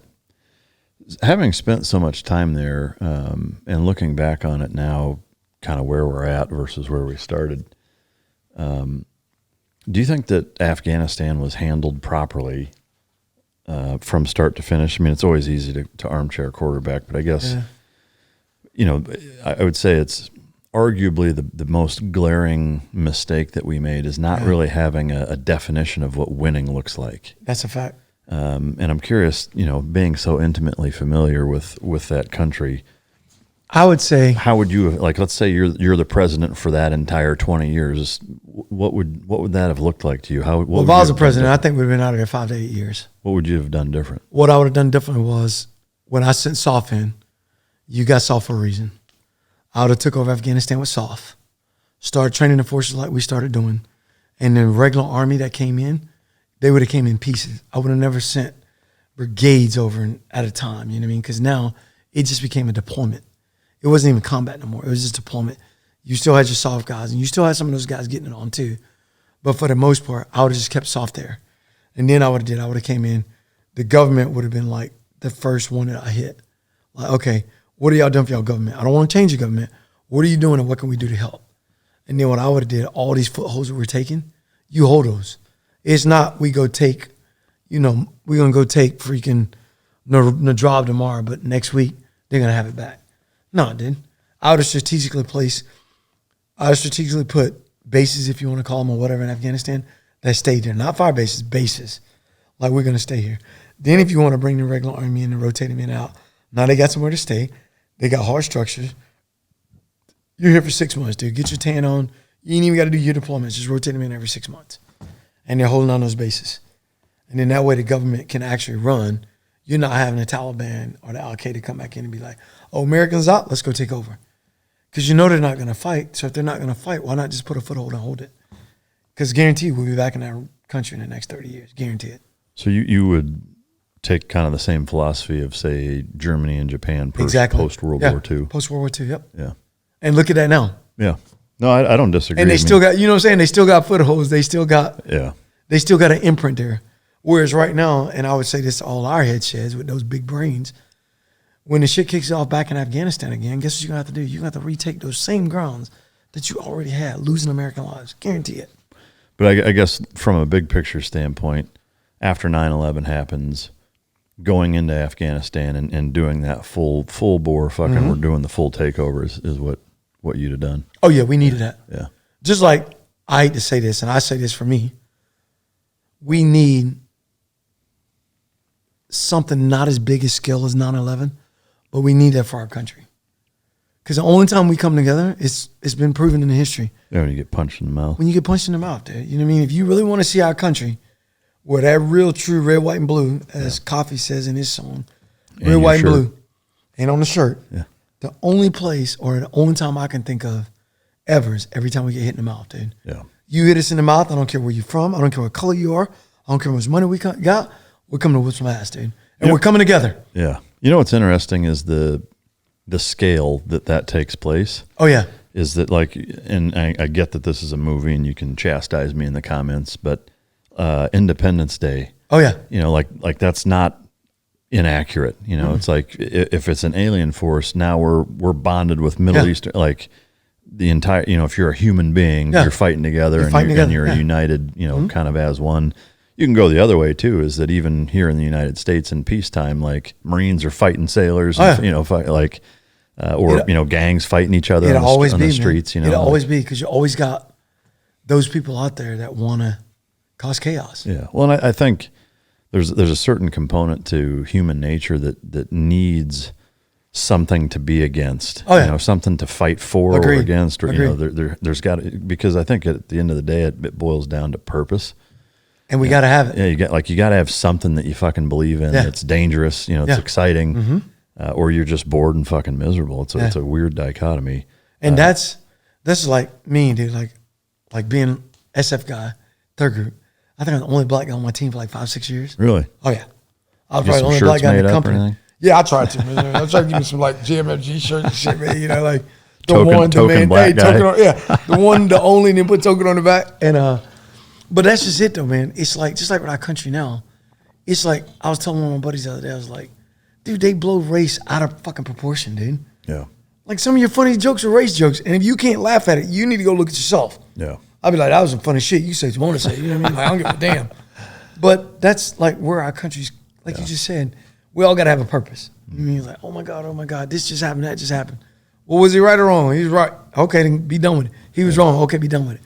Let's not start a fucking multi-million man march and get everybody against each other to keep it fruited. It's like, what the fuck are we doing, dude? Yeah. Those are the times I look at what we've done. Yeah. And I say, like, did we do all this fighting, make all these sacrifices for us to argue over white and black, for us to argue over the dumbest shit, man? Yeah. It's like, come on, dude. There's an older interview with Morgan Freeman where he's asked, and I think it's like 15, 20 years old at this point, but the interviewer asks him, what do you think about, race relations and racism in this country and how to fix it or whatever? And his response was, stop talking about it. I saw that one. Do you agree with that? Yeah, I agree with that. Yeah. And here's the thing, dude. It's always going to be there. Always. Racism or some type of ism is always going to be there. But like you said, you see it, you point it out, you keep moving. Just like history, dude. You know how much money we spent? And I'm saying this to all the people out there that agree with, let's change all these post names. The amount of money we spent on those signs, I think if I'm not mistaken, it was $10.2 million that just Bragg. Yeah. Just to put Fort Liberty over Fort Bragg because you want to say it was a Confederate general's name? Who gives a fuck? You know how many veterans could get treatment with that $10.2 million? Yeah. And we got veterans that are homeless. We got veterans that need help. Veterans that actually got problems. There's 22 a day commit suicide.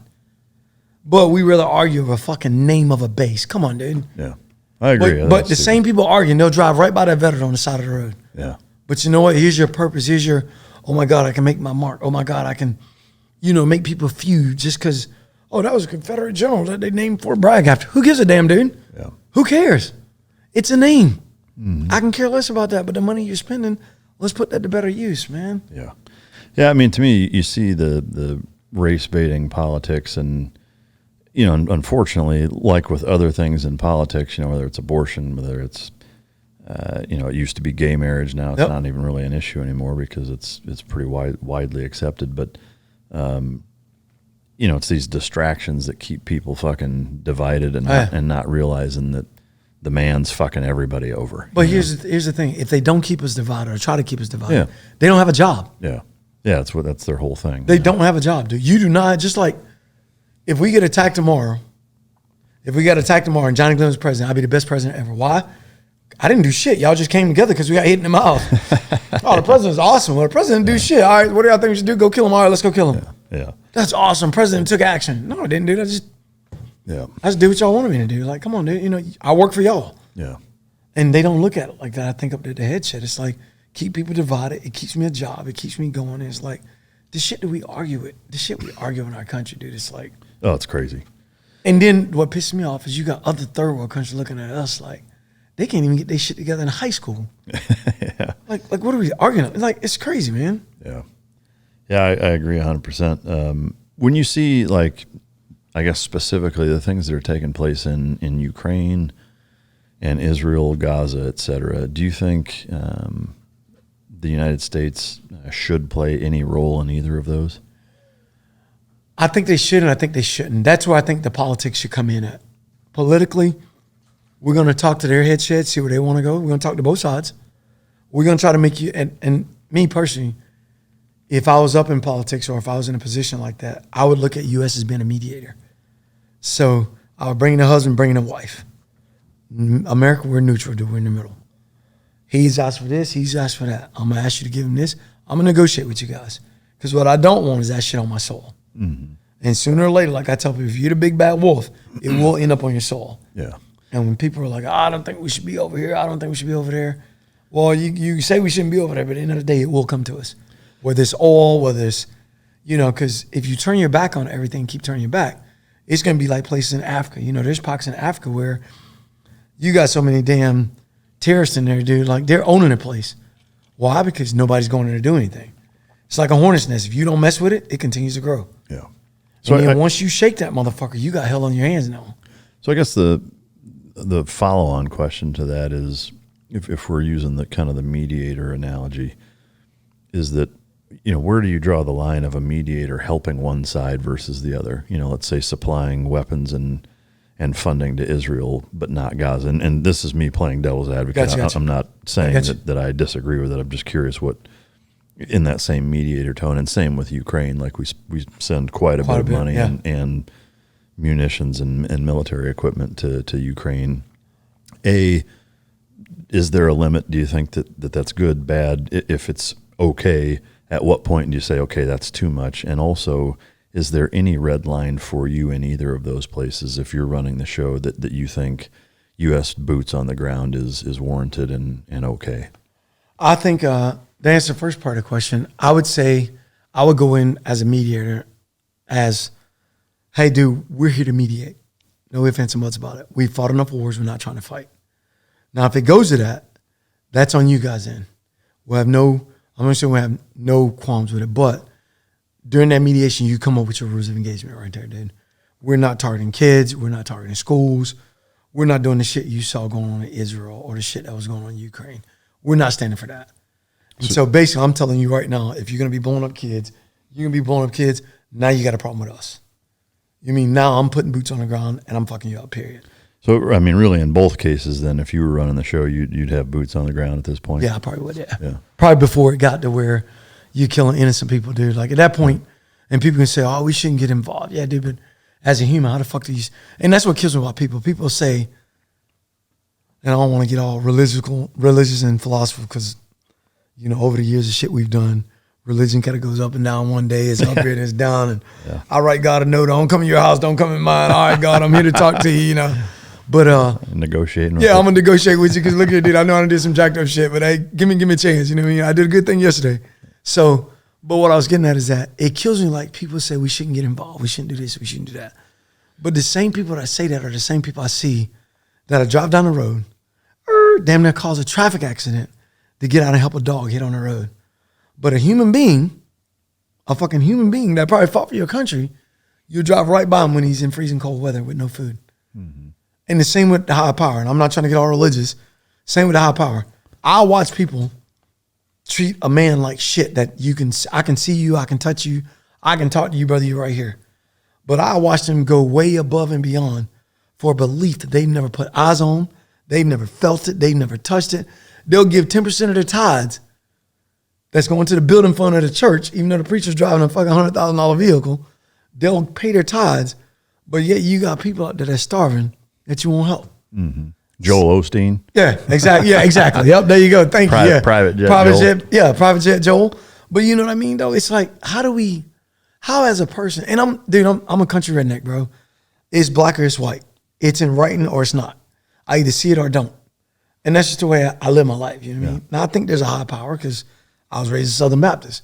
But also having said that, how do people, you put all your faith in something that you've never seen, touched, or believed. But there's a human being right there that I can touch him, I can feel him, I can inflict pain on him, I can feed him. You'll drive right the fuck by him. Mm-hmm. So it's like people say, oh, we shouldn't get involved. We shouldn't get involved.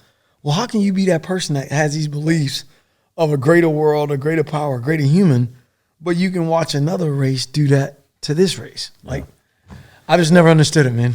I think where it's tricky, at least for me, in that mentality of who do you help and who do you not help is where do you draw the line of who and I agree. And when, because if you use the metric or litmus of somebody being abused, taken advantage of, et cetera, like there's a dozen plus countries in sub-Saharan Africa that every day. Just as egregious shit is taking place every day. Every day. Whether it's against women, kids, religious groups, minorities, whatever. Same with, pockets of Indonesia. Yeah. I mean, even, parts of southern fucking Philippines, all over. I mean, China for that matter. Yeah. In Russia, there's a lot of places where, it's not even a blip on the fucking news screen. True. That's no less shitty. Mm-hmm.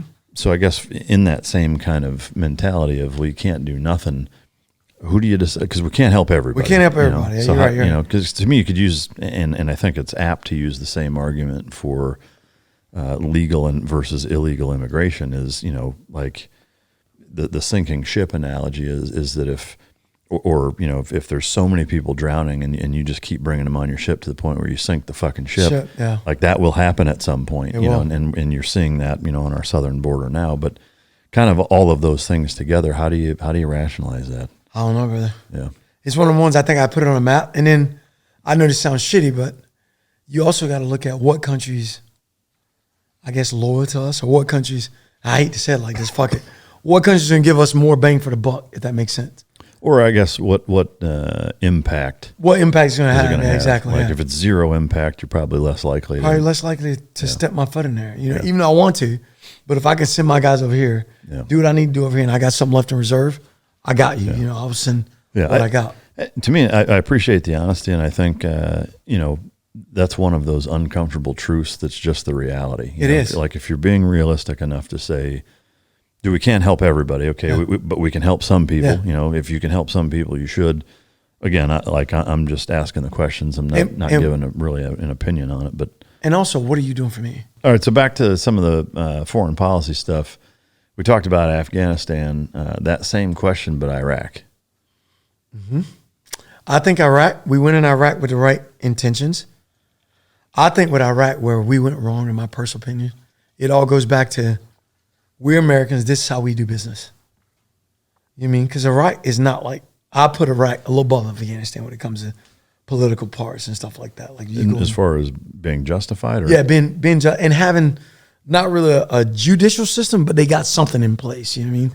It's not to our standards, but they have something. But I guess from compared to Afghanistan, do you look at us and our involvement in Iraq is as justified as going into Afghanistan? Not Iraq, I don't. Yeah. I guess bottom line, black and white, was it a mistake? I think so. Yeah, I agree. I think we could have stayed out of Iraq a little. I ain't gonna say we wouldn't have went there, but we could have stayed out a little longer. I don't think we should have gone in at all. Yeah. I mean, obviously it's really easy to say that now looking at the rise of Iran in the absence of a powerful dictatorship in Iraq, and while Saddam was a motherfucker to his people. He had him in check. The fact is that the region was far more stable with him being in that position. It just was, So what I think we should have done is why not negotiate with that guy? Yeah. Trump was doing it with Putin, even though they say he was dumb as hell. Yeah. Everybody's got a trigger. You just got to slide him a picture of his palace and say, but yeah, I know where you were last night, dude. Yeah. Yeah, I mean, I think prior to Iraq, I don't even know really what negotiating would need to have been done, I mean, our accusations of you have weapons of mass destruction and we think you're going to use them. But everybody has them. Yeah, I mean, you could say, what about Iran? Like they're far closer to nuking us than Iraq ever was. Any day. And we're not going there. I'm not advocating that we should, but if that's what your checklist or litmus is to invade a fucking country, there's a lot of places that check all those boxes, even more so than Iraq does. And we hadn't winning those. Yeah. So you have, to me, I can't help but at least question, is there any element to Bush Jr. Finishing his dad's work? I think it's a legacy. That's got to at least play a role. I think so. But definitely. Yeah. Well, you think about it. That was our pops. Yeah. And because we're not privy to the conversation Junior and Senior had. Well, and Senior didn't get reelected. Mm-hmm. He was he should have, or you can argue that Ross Perot is the reason why he didn't, but the fact is Clinton fucking knocked him out of the seat. Mm-hmm.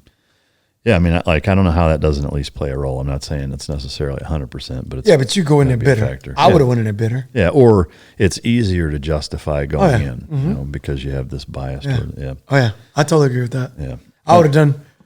I'm not covering for him. I'd have done the same thing for my dad. You know what I mean? Because like I said, we don't know what they talked about behind closed doors.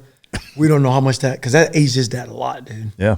A lot. That took a lot out of him. So now. Yeah, I think, looking back again, it's easy to armchair quarterback, but I think if Bush Sr. had handled post-Persian Gulf War a little different, a little heavier handed, then I think it would have fixed everything. But again, it's easy to say that now. All right, if we can, back to Afghanistan just for a little bit of. Yes, sir. You've been blown up 5 fucking times. Yeah, 5 IDs. And you've been shot how many times? Once, just once. Once was enough. Yeah, once is twice too many. I know, right? If you could, I guess. I mean, obviously, 10 deployments is more than you can cover in a podcast. However, any of the deployments, any missions either went horribly wrong. You mentioned the one that went exceptionally well, but I'd love to hear if you're willing to share the 5 IEDs and any other kind of heavy combat stories that took place that something happened where, it's something, if you look back at this as almost a history book, that you would want guys' stories told that are deserving of things that they did or guys that we lost or any of those things. Oh, too easy. I can go back to September 23rd. He's still here, though. Dave Glenn. They call him my little brother, Ebony and Ivory.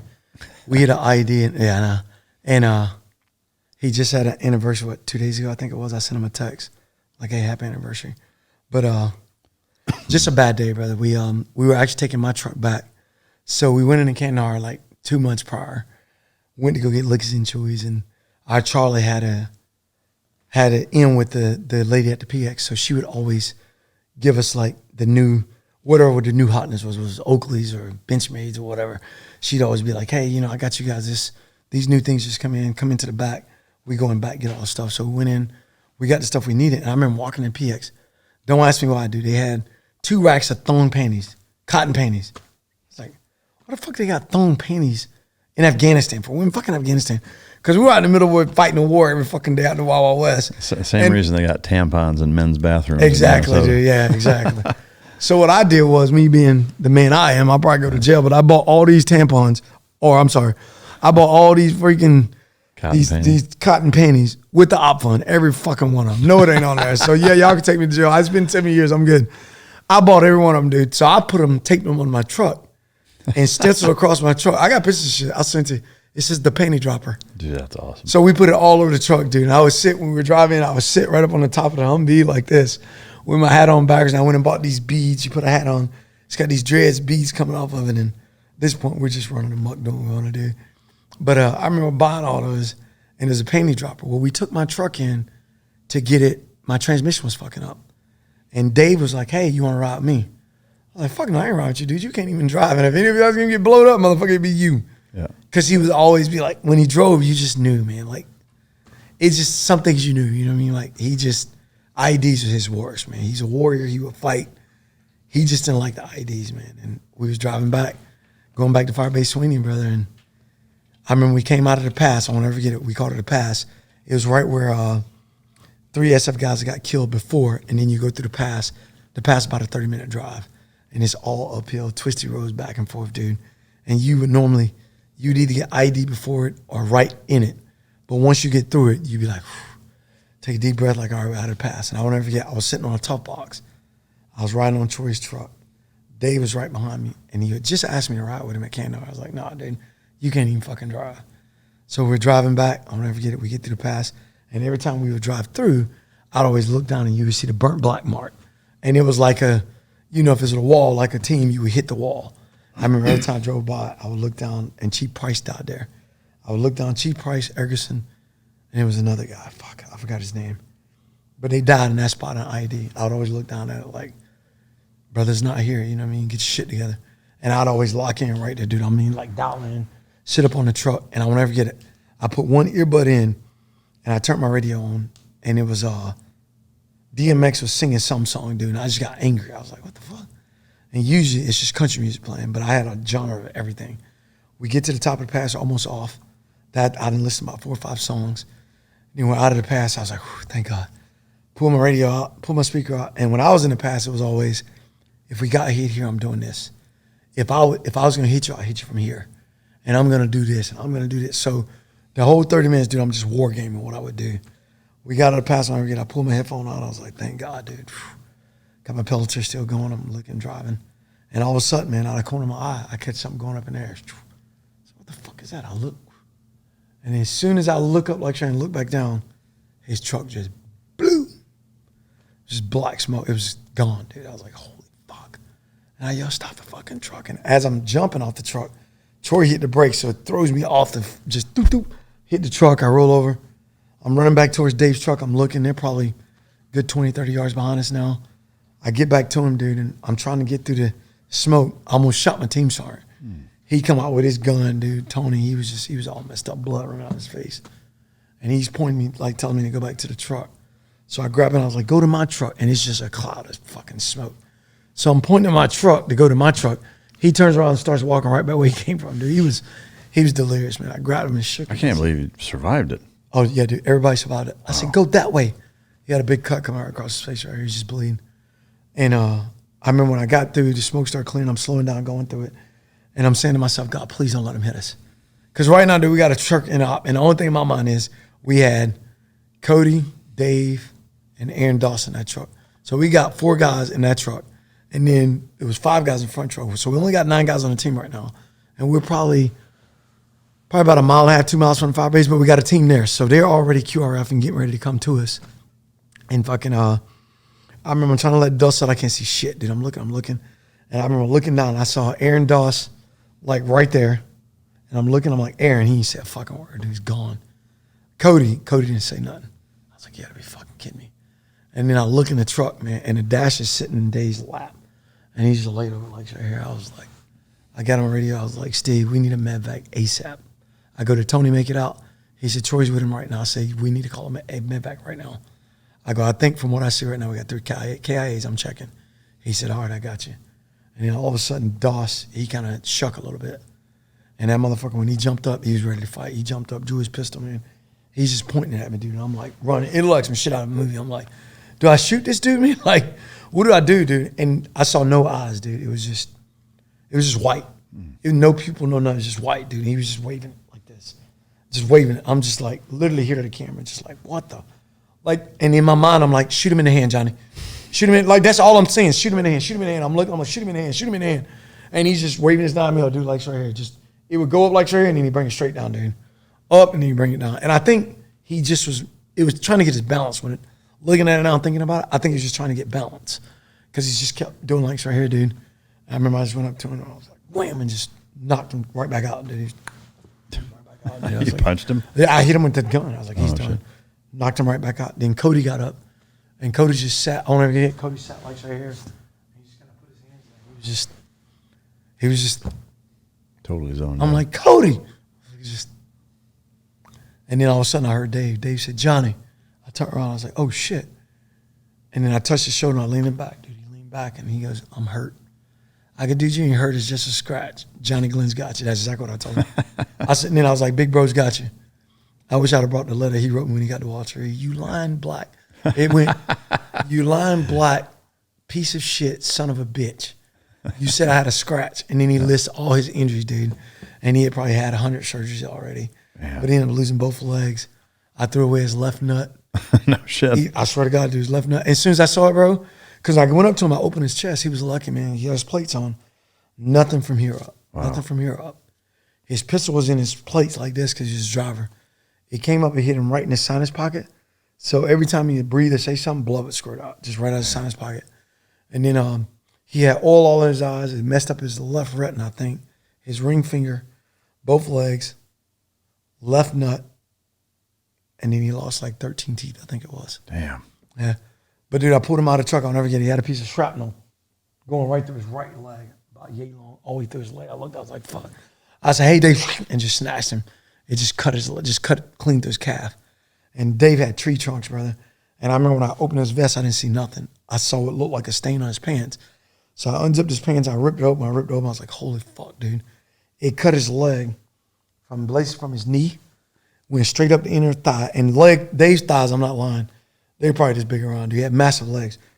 It went right up his left thigh, up his left nut, and split his junk. You ever bought a hot dog with split? Yeah. His shit was split right down the middle. Like somebody, it looked like somebody took but it wasn't bleeding. It looks like somebody took a surgical knife, dude, and cut it straight as shit, like he's on a table. Did he recover from that? Oh, yeah. Like his dick did? Oh, yeah. Wow. Yeah. I told him when he went to the hospital, hey, man, that's when you get extensions like your little brother. He's like, you're an asshole. I'm dying. You worried about. But yeah, dude, I remember when my dad cut hogs, man. I called my dad that night and I thanked him because I said, dude, I don't know how many times as a kid we castrated our own hogs. We castrated our own cows. And I saw it as a kid. And I learned how to cut when I was probably 16, 17. So as soon as I saw it, dude, I'm like, too fucking easy. I know exactly what that is. It's a fucking testicle. And it looked just like as it would be a hog, man, like a round testicle with a piece of whatever that shit's called on it that goes into it. I just grabbed it like my dad would do, pull it. You can either pull it out or you can cut it. I didn't have a knife that was clean, so I just kept pulling. When you get it to the end, it's a little tug, and it goes, and I threw it right over my shoulder, dude. Was he conscious when you were doing that? He was, man. Was he? Dude, this is the most, you know how people talk about, they're the hardest guy in the world, the hardest guy in the world. That is even though he's a Glenn, it's in the last name. He is the most resilient, hardest person I've ever seen. Physical pain I've ever seen in my life, dude. The whole time I was doing it, I kept telling him he was a scratch. I got that done, and my dad would take oil, but I packed his with gauze. Wrapped his junk up as tight as I could, just squeezed it as tight as I could, wrapped it up tight. And then I put a piece of Coban on it as tight as I could, wrapped it up tight, and then wrapped it to his thigh so it wouldn't move at all, just wrapped it all up in a knot. And fucking, I took gauze and shit and stuffed it in, because it cut his leg clean to the artery, dude. Like I could see his artery like this, just see it. It was clean as shit. I'm like, holy fuck, that's his artery. And it was like you could see it. And it was just a calm, like it was just, and then he had lost blood from his ankles and feet, but other than that, dude, he's fine, man. And I stuffed that. Sat there and didn't fucking wince or make it. Dude, didn't wince, didn't make a noise. And then check this out. He's telling me, sit me up, dude, I'm choking. And then I went to, and he goes, I go, you're not choking. And he goes, and you can ask me, he don't remember it, but the next thing out of his mouth was, you're going to have to crack me. He was our only medic. I won't ever forget that. I went like, so like a movie, I go, hey, calm the fuck down. I go, Johnny Glenn ain't I said, let's not get stupid. I'm not fucking cracking you. But I said some shit like that, like, hey, let's calm the fuck down. Don't be dramatic. I go, and then I was like, you're talking, dude, so you're not fucking choking. Or some shit like that. I'm not going to crack you. That's exactly what I said. Because now the first thing that went in my brain was, all the time he did training on crikes, dude, hey, right here, you're going to cut. And I'm like, fuck me, dude. I'm like, if I'd had to do it, if I thought he was going to die, I would have fucking at least tried it. And then I was like, let me sit you up, guy. You fucking fine. So I did a finger sweep when he said he was choking, a finger sweep. And I pulled out, the first time it was like, I think it's 4 or 5 teeth. It just stuck to the gauze with blood. I was like, motherfucker. Did it again, dude. I took out like 2 more teeth. Did it again, 2 more teeth. Went back in again, and I was tapping on something. Oh, I could feel it. I'm tapping it right here with my finger. I'm like, that's probably what you're choking on. You're going to be all right. So I stopped trying to pull it, dude. I just stopped. The doctor told me afterwards that's the best thing I could have did. He had a piece of shrapnel went right through here. It went right through whatever controls your lower, what is it, 6 and 7 or whatever. It was wedged right in between his vertebrae. The doctor said when they took that out, they had to put something in there so his vertebrae didn't collapse. If I'd have pulled it out, it would have paralyzed him from the neck down. Damn. Yeah. And I touched it. Dude, I probably pushed it deeper. Wow. Cause I was tipping it. I could feel it through the gauze. I'm like, oh, it's right there. I was right there. Cause I can, and he kept trying to spit. So then once I got the teeth out, some of the blood out, I sat him up. And when I sat him up, dude, he started telling me like, hey, give me an IV, Johnny. Hey, you need to do this. He's our medic. Yeah. And he's like, I just want to see. He's like, I can't see nothing. Give me an IV. And I remember I took an IV. I washed his eyes out. Me and Troy got the IV. By now, Cody's coming around. We stuck him with an IV. Either I stuck him or Cody stuck him. I can't remember. One of us stuck him with an IV, if I'm not mistaken. And I was like, dig it, dude. The patient, because they used to always tell us, the patient can't feel no pain. Dig around that motherfucker till you get a flash. So we got the IV in him, dude. Got him some fluids going to him. And then I took another IV, rinsed his eyes out. And then what makes this story, to me, even more resilient, he got on the bird and was telling it, because it wasn't a medevac bird. He just got lucky, dude. There's a Black Hawk in the area that shouldn't even been in the area. Just in the area. We loaded him on that. The #1 penis doctor from fucking Germany was there. They were doing like, you know how the doctors just come do the round? Yeah, the rotate. They would just come fly around and go to different bases because IDs was getting big. They wanted to be there to figure out to get training. Dude, he probably got 20 surgeries from right there in fucking Kandahar before he left. Wow. But the #1 dick surgeon was there. How do you get that title? Huh? How do you get that title? The #1 dick surgeon. I don't know, dude. I don't want that one. Who do you tell? Yeah, who do you tell? Nobody. But this guy did surgeries on him while he was there. And then there was the top 5 prosthesis doctors was there. So every doctor, then the number 1 bone surgeon was there. So, dude, they had already did a lot of shit on him before he even left country. Wow. Like, they took his bone out of this finger and slid this finger over. So he has 4 fingers. So they look like that. So if you're not, like, staring at it, you can't. You mean, you'd be like, Gallo's got a normal hand, dude, other than a little scar tissue.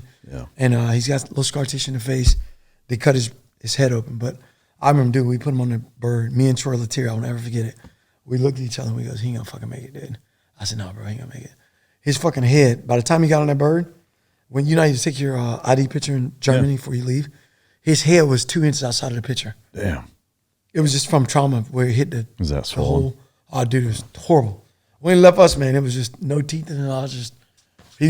I was like, fuck, dude. Because they didn't have shit on the bird. Yeah. But he was on the bird trying to tell them, like, hey, y'all need to, and he was trying to reach over to Tony and put gauze on his face because he's bleeding.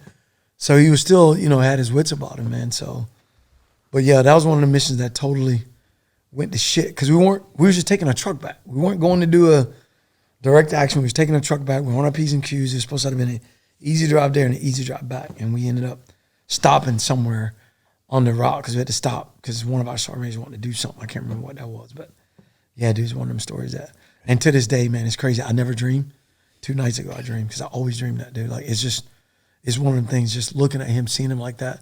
Those are the times where you just get fucking angry, dude. I remember looking up the little people that was outside the village out there pointing and laughing, dude. Just, those are the times when you're like, like, why the fuck are we here? Y'all a bunch of savages. I wouldn't mind shooting each and every one of you. But I knew it wasn't them. It was more like, like they got blown the fuck up. There's an IED there. Like, why the fuck you didn't tell us, Was it command detonated or no? No, I think it was pressure plate. Yeah. What I think, dude, because back then in 04, dude, command detonated, they had them, but they were few far in between. They were still trying to figure it out.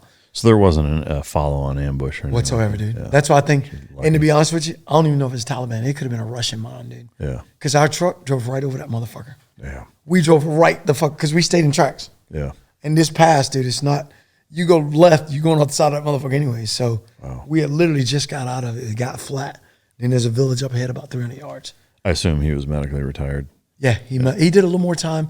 He did about 2 more years. I actually he got SoCon Medic of the Year award down in Florida. Oh, wow. That year, man. He rushed his treatments, worse his physical condition. He came back in a wheelchair. He's doing good, man. Got married. My son was his ring bearer, actually, before he got married right before he left on that trip. Man, that's cool. And then he had Wyatt, my nephew, and then they had Megan with artificial insemination. They had Megan. And so got a niece and a nephew out of it, man. And they're still really married. Cool. And his anniversary, I just texted him, man, 2 days ago. Wow. He called me. He always called me on that day. Or I'll call him. And then I text him like, hey, brother, happy anniversary. I love you. I said, it's the worst, best day of my life. Worst day in the fact that you got fucked up. Best day in the fact that you're still here. Yeah. So. Yeah, that's powerful. Yeah. It was bad, man. Well, it's crazy, dude. That motherfucker has no back pains. He has no hearing problem. He suffered minor, like TBI, of course, but it's not like my short-term memory is all fucked up. But it's like, how the fuck, dude, do you lose all those body parts, gets fucked up like that and otherwise be okay? Oh, dude, he's fine, man. He's totally okay. Dude, he's got 2 prosthetic legs and talks more shit than I do. And did the other 2 guys? Everybody survived, dude. But I mean, were they? Cody did was good. The biggest thing with Cody and Aaron was Aaron's head was fucked up for a while, and he's doing good now. I hadn't talked to Aaron in a minute. Cody just kept having overpressure problems every time he just breathed. And I remember I told the doc, because that IED, dude, it didn't hit us. We was only about 20 yards in front of it. But I remember when it went off, I went, it was like somebody just sucked everything out of me. So I think that the first 5 years, man, they were studying it all wrong. Yeah. It was overpressure that was fucking guys up. When guys come back having kidney problems and suffering heart attacks because their body you just sucked everything out of their fucking body. A charge just pulls everything in. And then your body's trying to get it all back out. And now everything in this rattle trying to reset itself. Yeah. Because I remember at the mine coming through, dude, just sitting there in 14 or 15, the last one I hit. And I remember sitting there going, I felt like I was diving and somebody turned my fucking regulator off and I couldn't get no air in. It was just like, damn, dude, this is how I go. And I remember everything was locked the fuck up and I remember I was like trying to get air and I'm like, all right, dude, I'm dead or I'm about to die. Yeah. And then all of a sudden, dude, I got one good breath in, man, and it fucking was painful. I mean, it was just like somebody just stabbed me in the stomach, man. So I think overpressure is where it was, man. Was that the one you just described, was that the worst that you were hit? No, the worst I hit was the one I was in our RG. What, We didn't lose anybody. So we were actually leaving Fob Rob, man. It's like IED heaven. And as a matter of fact, my medic, Kyle Warren, got killed right after I left. I think it was. He had an IED on the top of a hill, a couple hundred yards from the fire base. There's fucking mines all over that place. But we were leaving to go on a mission. It's crazy because I told my guys, I was like, hey, I hope you got your underwear on today, boys. The day that we hit an IED today. And one of the guys, don't say that. I said, I've hit enough, dude. I just got that feeling. And we didn't go fucking 15 minutes outside the gate. It wasn't even 10 minutes. I could see the gate. And it hit that fucking, we were down in the defilade, dude. It hit one with that RG. It picked that RG up. You know, this thing's weigh, what, 20, 30,000 pounds? It moved it every bit of 70 yards. Damn. If not farther. To one side or? No, it picked that motherfucker and moved it. Wow. And threw it on the side. Blew both tires off. It did what it's supposed to do, though. And you were inside it? We were inside it. We thought a blast. And two of the guys in there, nobody died, luckily, but two of the guys, Sean Lyman, messed up his knee. His knee went into, everything's metal. It just bust his knee up. I got 2 cracks in the frontal lobe. What's crazy, I got in a truck, and I never wore my helmet in there, my mitts, because it sits up high, so your head, you only got like this much room. You know the deal. So I said, fuck, I'm put my helmet on this morning. I put it on. And I don't know if it saved me or fucked me up, but the top of the helmet, when it hit, my cape had a crack in it. And when it hit, it pushed down, and the front of the helmet hit me right in my frontal lobe. It just knocked me. I was knocked the fuck out. I was the first one to wake up in the truck. I mean, when I woke up, it was just dust, and I heard, and the dog was barking. I just started yelling, Sean, yelling our names. I was like, Luke, Sean, Britt. And Britt was the dog. Britt just started barking like crazy. I remember I told the dog handler, shut that fucking dog up now. So we got her out, and the dog's just going fucking crazy. So the dog was inside there with you? Yeah. It was 4 of us in there. Me, Sean, Luke, and then the dog handler. I think either his name was Britt or the dog's name was Britt. I can't remember. So all 4 of us is good. We survived. We're sitting there, motherfuckers all fucked up. Everybody's out. Now I'm just yelling none. And it's funny when you see somebody come back through, how slow they're moving, dude. Like just trying to, it's like the slow matrix. And I remember I hit the radio to call back to the team sergeant, Jimmy. And I hit the radio and I was like, fuck. I took because now it was a shock straight to my head, dude. And I don't know if I passed back out, but I know it was just like, it was brain overload. And I remember I came back through. Now Sean's slowly getting up. Luke's getting up. The dog's still barking like crazy. I'm still yelling at the dog handler, get that fucking dog away. And then Jimmy gets on the radio finally in the truck. I hit the truck radio. I say, Jimmy, we're all right. He's like, all right, we're going to come up to you. For whatever reason, I don't know why I told him. I was like, no, don't push to us. We're going to get out of this fucking truck. He's like, all right, well, I'm going to walk up. So Jimmy stopped, or maybe he made the call. I can't remember. Jimmy's a smart dude, so Jimmy probably made the call. He stopped back behind us about 100 yards and walked up to us. You can barely get the door open on that motherfucker because with it sitting upright, it weighs 300 fucking pounds. So he finally got the fucking door open, dude. We finally got out of the truck. We get out of the truck. Then we start taking fire. So now we call a fast mover in. Fast mover comes in. We stopped taking fire for a while. And then everything was going pretty good. Everything was all right. And then I remember I walked around to the back of the truck. I was like, my head's spinning. I was like, hey, check on the boys. How the boys are doing? Jim was like, yeah, John, I think they're all going to be all right. They're okay. They're good. I was like, all right, cool. So we had everything locked down. We got 2 fast movers overhead. They kept coming down doing a shore force flying. I'm talking high as the ceiling right in the valley, dude. Just whoa, like, hey, motherfucker, fuck with us now, And so we took no more rounds at that point. And then fucking I just passed out. Then wham, hit the ground. I remember waking up and Jimmy's like, hey, you all right? I was like, yeah, dude, got my brain router, bro. And I'm looking at the truck. I'm like, fuck me, dude. Tires was gone. The truck was all fucked up. And the dog, for whatever reason, it was just a barking that was dropped. Dude, I wanted to shoot that dog. I love that dog too. I said, get that fucking dog. And sure shit, the dog just jumped. Dude, you thought the dog was on crack, just jumping around. And the dog handler goes, hey, Chief, my dog don't bark for nothing. I was like, whatever, dude. So we pull back.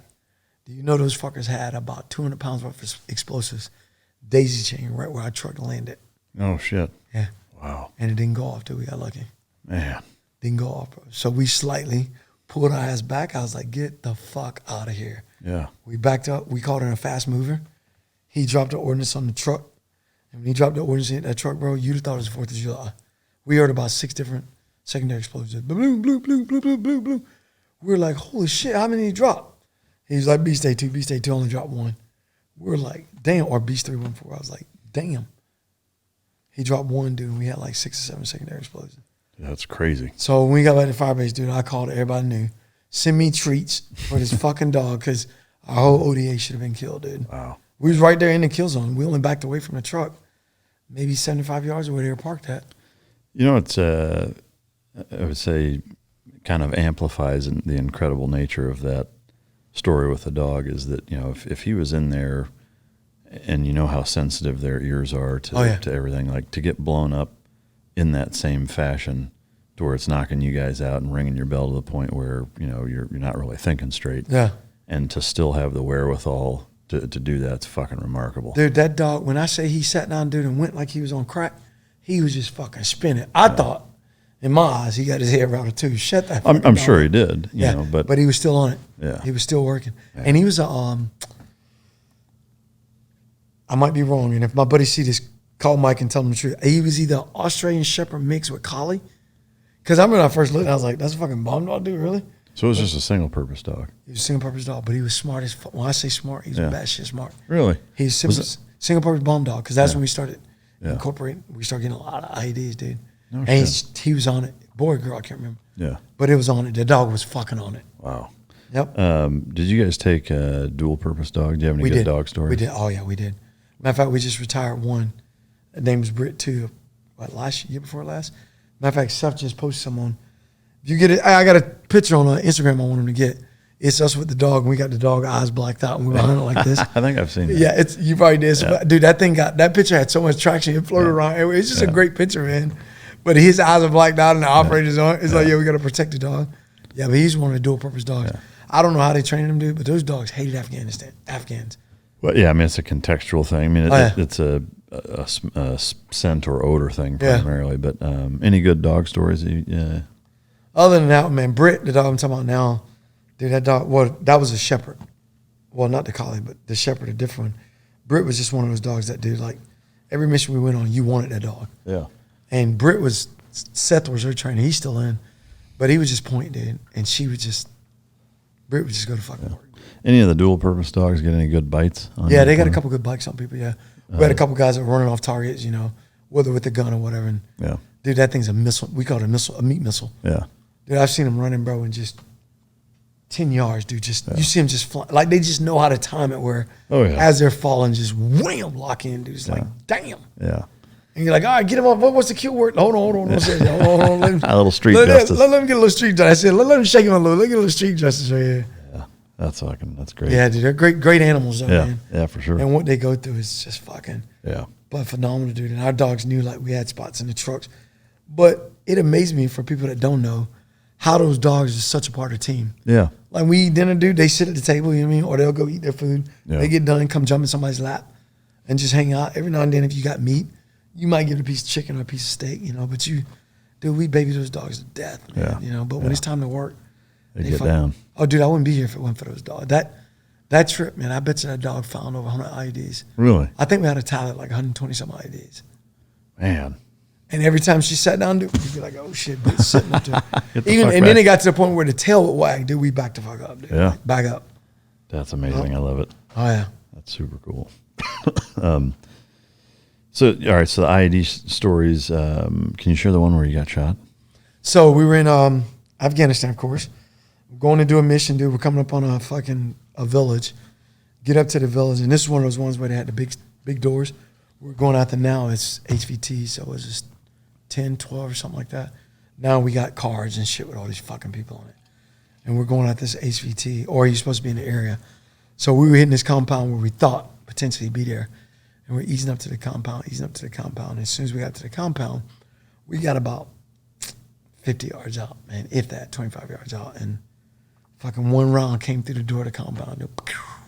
Hit me right in the fucking foot. Flipped me like a 30-06, man. Oh, shit. Yep. The AK round? Or? Yeah, AK round. I jump up, dude. I go, we killing all these motherfuckers. I'm going to take a step.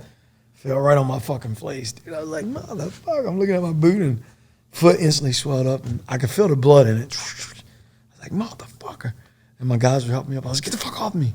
And we're running to the door, and then once I got where I could put a little pressure on it, I just hopped my ass up to the door, and shit, dude, we was in a firefight probably about 6 hours a day. Really? And every hour, dude, I can feel that motherfucker. And I had on those, we had the green. Solomons? Yep, the green Solomons, dude. And my strings on the Solomons were so fucking, like, they were stretched because my foot was swelling. Which Dave Solomons, just to go back to ID Dave hit, His Solomons, bro, you could have played a guitar song on them. Because them boots were stretched about that big. Wow.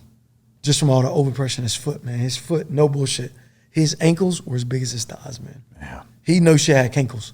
Like, them shits was every bit of that big around, dude. I'm not exaggerating. Yeah. I was going to cut him, and I remember Steve goes, don't cut him, Johnny, don't cut him. Yeah. And I remember I touched it, dude. It was like jelly. And every time I touch it, he just make a scream. It was crazy. But anyway, so we got into that firefight, man. We ended up shooting some dudes that day, man, killing a few dudes. Not as many as we should have. But yeah, dude hit me right in the foot, flipped me. And I was like, we killing all these motherfuckers. And we took off running, dude, just trying to hunt them down. So what happened with your foot? I mean, was it? Actually, dude, I went to, we went to Kandahar.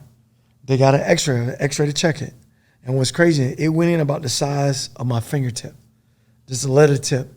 Went in and hit my bone, which should have, the doctor told me, I shouldn't even have my left foot. He says it's got more bones than any piece of the body. He goes, and that hits your foot, it should have exploded your foot. And we probably had to amputate your leg or your foot from just below the ankle down. So why did it not? I don't know, dude. I told him because I'm hard as nails. That's always been the running joke. So was the bullet in your foot? It's still in there. Right now? It's right now, right next to the bone, dude. Yeah. Damn. Matter of fact, bro, the last ultra I did was Black Bear Ultra in fucking in Corolla, North Carolina. We run from Corolla to Hatteras. It's 100 miles. I'm running at night. It rained all fucking day at night. And every now and then it hit my bone. And it feels like what fingernails on a chalkboard sound like. So it's not like excruciating pain. It's more like, God. Like a nervy. That's exactly what it is, a nervy. Because they sit so close to the bone, they want to fuck with it. It's like a nervy pain. And the doc told me it was going to back itself out. So my medic actually would cut it open. We kept the whole cut for like two or 3 days, pushing on it, opening it back out. But it was leaking shit, but never the bone. And fucking, I was running, dude. I was about 80 miles into it. And it hit that fucking bone. And I fell. Wham. And at 80 miles in the ultra, it's hard to get up. I couldn't get up. And it was raining. And I asked the course director to try to get, or one of the directors, to get me the footage. Because I had to crawl to a mailbox. I crawled to a fucking trash can first. Trash can was blown over. I couldn't pull myself up on that, so I looked around. I got to a mailbox, dude. I'm trying to pull myself up because my legs are just locked. I finally get to where I can stand up, dude, and I'm fucking standing. I fall right the fuck over. Then I finally stood back up, got the blood going in my legs and shit. I like a little calf. I'm like, fuck me. And then I start back running. I'm like, dude, if I can get that Ring cameras footage, I'd be a fucking multi-millionaire because it's hilarious. But yeah, when he hit that foot, dude, it's just like, God, and it just locked up on me. How long ago was that? 12. I mean, the run? March. So it still bothers you? Every now and then, it don't really bother me. Like, it don't really bother me unless it touches bone. Yeah. But every now and then, like, like, I tell you what, believe it or not, I don't know if it's just radiation or me thinking about it. When I go through the metal detector, every now and then it'll go off.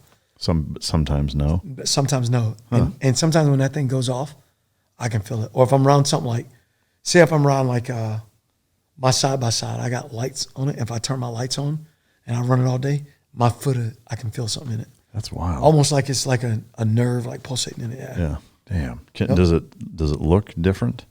No, you can just see a little dot on the side of my foot. It's just a speck dot about that big, man. Really? Where we kept it cut open. That's it. But the foot don't look no different. Man, that's crazy. Don't look no different. And don't get me wrong now.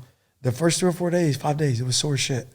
Like every time I take a step, dude, I can feel. I actually gave me crutches and a boot for 3 days. And I was like, man, I'm not walking around with this shit on.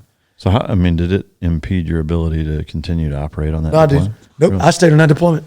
Really? I sure did. I stayed on that deployment. After about 2 weeks, I was up in operation. It was just sore. Yeah. Like my boot, I couldn't put my boot on tight, but wow. It just stayed sore. Actually, I borrowed, what was it? I think I borrowed Jack's fucking boot. I borrowed one of the guy's boots. I was a 9.5, 10. He was like 11.5, 12. And once I put my boot on, I'm like, oh yeah, that'll work right there. Yeah. So I just took one of his boots just so I could have the room for my foot. Yeah. Shit, after about 2 or 3 weeks, but I was still operating. Dude, what a wild story. Yeah. So do you have like 5, 6 Purple Hearts? I should have about 3 or 4. Yeah, I know. After they gave me one, my commander was like, you need no more, motherfucker. That's it. I go, y'all didn't even give me these. I got a Purple Heart for getting blown the fuck off. I didn't get the one for the goddamn bullet wound. What the fuck? Yeah, that's wild. Yeah. Man. But like they say, one ain't going to do you no more than 2. So. Yeah. But yeah, at a certain point, maybe you don't want more than that's a fact. Than one. That's a fact. Yeah. Man, that's crazy. Any other stories from combat that are worth sharing or that you'd like to share? Just, I don't know, dude. Now I'll get in the truck and be like, fuck. Yeah. I'm just trying to think back, dude. There's so many. I think in combat for us, there's more one-liners. You know what I mean? shooting and shit. Like, we'll fight in the shade, like in Braveheart, shit like that. Or 300 or whatever. Yeah. Or you'd be like, this is my Ireland. You know, you just say, oh, yeah. I got not really a combat story, but I did have a bounty out on me in 2006, I think, or 7. Really? $25,000 for the dark one. No shit. I bullshit's not, dude. Was there any premise behind it? It was legit. They were dead or alive. Like, were there, I mean, how did you find that out? Like through our Turk and through the areas we was operating in. Yeah, I was, back in that dude, I was young and dumb, dude. Just, I was fast, just stupid, dude. Just, team saw me be like, what the fuck are you doing? Just, you just don't run off and then, you know, you're like, oh, I know I can make that. It went that far, you know, I got it. Yeah. And the fucking Turk came in one day. He's like, Johnny, we're gonna need you to be careful because they got a grand out on the dark one. I was like, really? Wild. He's like, yeah. So the next firefight, I'll never forget it. It was me and TJ, same young kid. I'm sitting on the top of you remember the chicken plates? Oh yeah. I'm sitting on a chicken plate. Like, I got a picture of it. I'm sitting on a chicken plate. I got on the old BDU camouflage pants, a black t-shirt, Teva sandals, ball cap because my feet were cracking. And we're riding, dude, and all hell broke loose. I go, TJ, look at these motherfuckers. They trying to get this bounty out on my head, 25 grand. And I'm just being all cool, you know, thinking I'm cool and invincible. And all of a sudden, dude, around here, it's like right here, tink, right in the chicken plate. I go, oh, fuck. And I go back, I was like, TJ, these somebody's trying to kill me for real. And after that, dude, I was like, all right, no more riding on the hood of the fucking truck thinking you cool, you know what I mean? Yeah. Yeah, that shit, after that, dude, it's like, nah, that's over.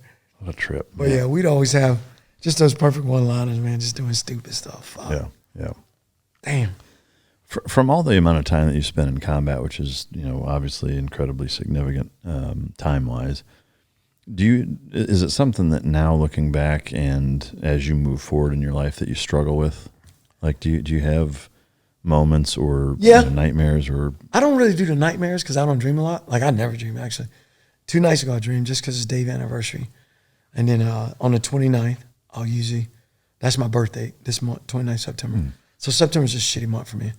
But other than that, dude, like, I never have any dreams and shit. Like, I'll try not to replay a lot of shit. I think about the kid that I shot in the back of the head more than anything that was running. I think about that, but I didn't think it was a kid at the time. I think about that a lot. But other than that, dude, like, I try not to let it, I don't know, dude, I look at it and say, you know, at the time, I could say it was a job, but it's not a job as well as, you know, it's our way of life. You don't turn the shit off. It stays on every day, just like driving here. I can tell you all the cars I pass, you know, like that guy looks like a threat, that car. Fuck are they doing, you know? So you never turn it off, but I ain't gonna say I regret any of it. I think it changed me a lot as a man over the years because, you know, that's one of the reasons why I got divorced. The wife or the ex-wife never believed that, but I remember the day they were like, hey man, we want you, you're gonna go become the battalion warrant, then the group warrant, then you're gonna go to schoolhouse. They were patting me, but the doc was basically like, hey dude, with all the concussions you had, Johnny, you rattle your brain one more time, dude. I can't tell you what's gonna happen. Yeah. This, that, and other, and then some other injuries, and they were like, you know, this might be it. And I was like, no, this ain't it. Yeah. I'm Johnny motherfucking Glenn. Let's fix this shit. That's why I said with the drugs, I'm like, hey, they'd have told me steroids would get me back to the team, dude. I'd have been popping needles every 10 minutes. Like, all right, how many more I need? I need 2 more and I'm good. All right, let's go to work. Yeah. And I remember driving home that day, dude. It was just, dude, I was driving maybe 20 miles per hour. Only time I ever snapped. This guy blowed at me and I got road rage, dude. I told him, I was like, pull the fuck over. And I know he's a military dude, but I was like, if you pull the fuck over, I'll kill you right now. Yeah. Because I was riding 20 miles an hour, dude, just staring at the road. And my ex had told me to come in. She told me to pick up something. I can't remember what it was, but I walk in the house and I'm just like, I remember walking and we had our movie room to the right, our media room. And she was like, hey, did you get to such and such? And I was like, no, I totally forgot. And of course she starts going off, dude. Now I start yelling, I'm cursing. I'm like, I can't fucking live like this. I just need a divorce. I just want to be a fuck away from you and everybody else. Like, I just can't. And at the time, it was just trying to, like I was talking earlier about that identity thing. So the next day I went to work, dude. You thought it was my first day being in a group, dude. I was just so embarrassed. Like, and nobody knew but me. That was the only person the doc told at the time. And I was just like, fuck me, dude. Fuck me. And what am I going to do? And how do I take care of my family? Like, I'm not be a desk guy. Fuck that, you know. Because I can honestly say, I did 21 years in 3rd Special Forces Group. I never went to the schoolhouse. I never went to SWIC. I stayed on a team the whole fucking time. Wow. Yeah, exactly. So it was like, that's all I fucking know. So, and then I went warrant because I had a sergeant who didn't like me. He tried to send me to SWIC. As soon as I got there, my warrant packet was approved and I left that motherfucker like 3-4 days after being there. Yeah. So I never saw the schoolhouse, dude. So for me to go from 21 years of just running and gunning to, hey, dude, we're going to send you to the schoolhouse. You're going to be Like, no, bro, that ain't gonna fucking happen, dude. Yeah.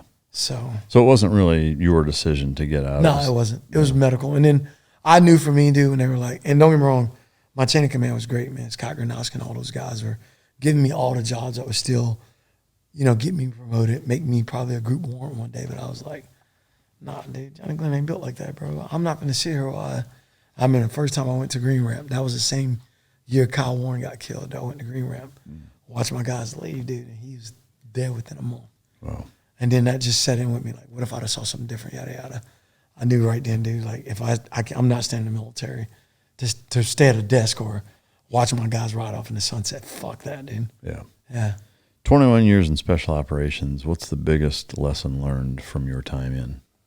Biggest lesson learned from my time in would be, I wouldn't even call it a lesson learned.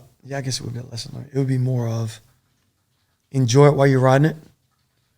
But once that ride is over, your next ride starts. Stop looking back at it, dude. Just like Johnny Motherf Glenn's nickname now. And my guys are share. I wish you asked them guys. They got way more combat stories about me than I got because you're doing it. You don't really pay attention. But when we get together and guys are telling stories, remember that time Johnny did this? And remember that time his dumbass did this? And then you're listening to it. It's like, oh, great stories. But, dude, that's not who the fuck I am. That cost me my family, my marriage and all that. And then you realize it. Like they say, it takes you losing something to gain something. So you realize that just... So you would 100% say that your profession led to your divorce? Yeah. Definitely. Yeah, because, over the years, you do stupid shit that you wish you wouldn't have done, and I totally done shit like that. But at the end of the day, and she even said it to me, hit me like a brick. She goes, you're retiring, and why are you so mad? I was like, because I should be with my fucking guys. And to her as a woman, she took that as, I prefer them over you. That's exactly how she took it. And I look back at it like I would have took it the same way she took it. Yeah. Like you're here and they're here. And it's not that at all. So any special operation wives out there watching this, it's just a different bond. It's a different, I don't even know how to explain it. But if those guys call right now, I'm out of here. Just like you. We're out of here and we're going. Yeah. And that's why we end up, being where we're at because of that mentality. I am my brother's keeper. I will live for you. I will die for you. And it's just, it's just something that I tell everybody, like I used to tell my dad, it's a stronger bond than you'll ever fucking, ever. Like, I talk to guys that are in sororities. I talk to guys that are this and this. I go, look here, dude, once you become a member of special operation, unless you're fucked up, that's a brotherhood for life, man. That's a cult. Yeah. If I'm being honest, people are like, oh, it's a brotherhood. No, fucking ain't. That's a cult, because if you fuck one of them, we killing you, dude. Like, a brotherhood just like, oh, dude, it's okay, man. It's going to be all right. Give us a hug. Yeah. You fuck one of our guys or our guys' kids, dude? Yeah. Nah, bro. Over. It's game over, dude. Yeah. Somebody going to jail. Yeah. And if we do it right, nobody's going to jail. You know what I mean? I love it. That should be a T-shirt. Ooh, I like it. Done. Put that in the merch line. Let's do that. That's coming in the merch line. I like it. That's awesome. Heck yeah. In terms of your transition out and coping with any of the kind of mental and emotional challenges, did you find yourself struggling with any of that? And if so, how did you handle it? What advice would you give to guys in a similar position? So I struggled a lot with it in the fact that, like I was telling you earlier, I lost my mom, which I was a mama's boy forever. Lost my dad, which I was a dad boy forever. So I got the best of both worlds. Empathy from my mom, and my mom and dad was married for almost 50 years. So empathy and sympathy from the mom, the loving and caring, and then the dad sucking the fuck up. It's just a broke finger, come here, you'll be all right. Tough love. Rub some dirt on. You stepped on a nail, you got a tetanus shot, you'll be all right. But I got a hole all the way through my foot, you'll be fine. Tough love. So losing my mom and my dad, and I was the oldest kid, always, the good kid. I wasn't a bad kid in high school other than like stupid shit, breaking in ponds, fishing, shooting deer where I wasn't supposed to, getting in fights. On Friday nights we play football and you go to the parking lot, you fight. This is what we did. So a little stupid shit like that. I was never a bad kid. So I always like to say I was my mom and dad's favorite because I was the oldest. But then at the end of it, I was going through that. But to towel that off, me and my ex was going through a divorce too. So she's coming to visit me and my parents at my mom's sick in the hospital and she don't want to talk to me. You don't want to have shit to do with me because I was an asshole, going through all this shit. And what I would tell somebody right now, man, is when you're transitioning, which I try to go talk to group guys now that are transitioning. And the first thing I tell guys that, dude, this is just a stepping stone. I go, just stepping stone. And me, how I coped with it at first, honestly, was I was just traveling all the fucking time, finding work, staying busy. I had my farm, dude. So I got goats, cows, horses, chickens, and 1 mule. So I was out there just every day, dude, just working myself in a fucking frenzy. Yeah. I would literally start at 6:30, 7 o'clock in the morning, get my deer sausage, wrap that shit in aluminum foil, throw it on the dash. By the time I get out there, I eat it, drink some water, go to fucking work till dark 30 in the morning, dude, just working. And that's how I cope with it, just working. Yeah. Talk to myself a little bit, work harder. Talk to myself a little bit, work harder. And then one day I was like, all right, dude, this is getting ridiculous. Back's hurting, knees are hurting. I've dug the left side of my farm. Left side of my farm. I got 8-foot poles.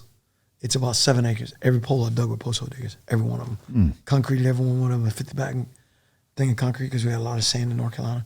Put the fencing up all by myself, everything by myself, dude. And every time I tell people that, you did all this by yourself, every bit. I go, but now the right side, I went and got a fucking auger. Yeah. At that point, I realized, all right, this is fucking stupid. But just coping with it, man. Then what I started doing was I started going hanging out around my buddies a lot more. Now, a lot of guys didn't even know I was retired. Dude, I retired with no ceremony. And I realized everything I did, it was almost a kick in my ex's face, my kid's face. Because the retirement that I realized, no, it wasn't about me. It was about them in the years they put up. Because I've been having fun for 21 years. Running and gunning, I'm living a fucking dream. And so in that sense, I realized once I sit back and I start self-evaluating, and our biggest problem is admitting that I fucked up or admitting that I'm wrong. You know, you can tell me I'm wrong all day and I can take it all day long.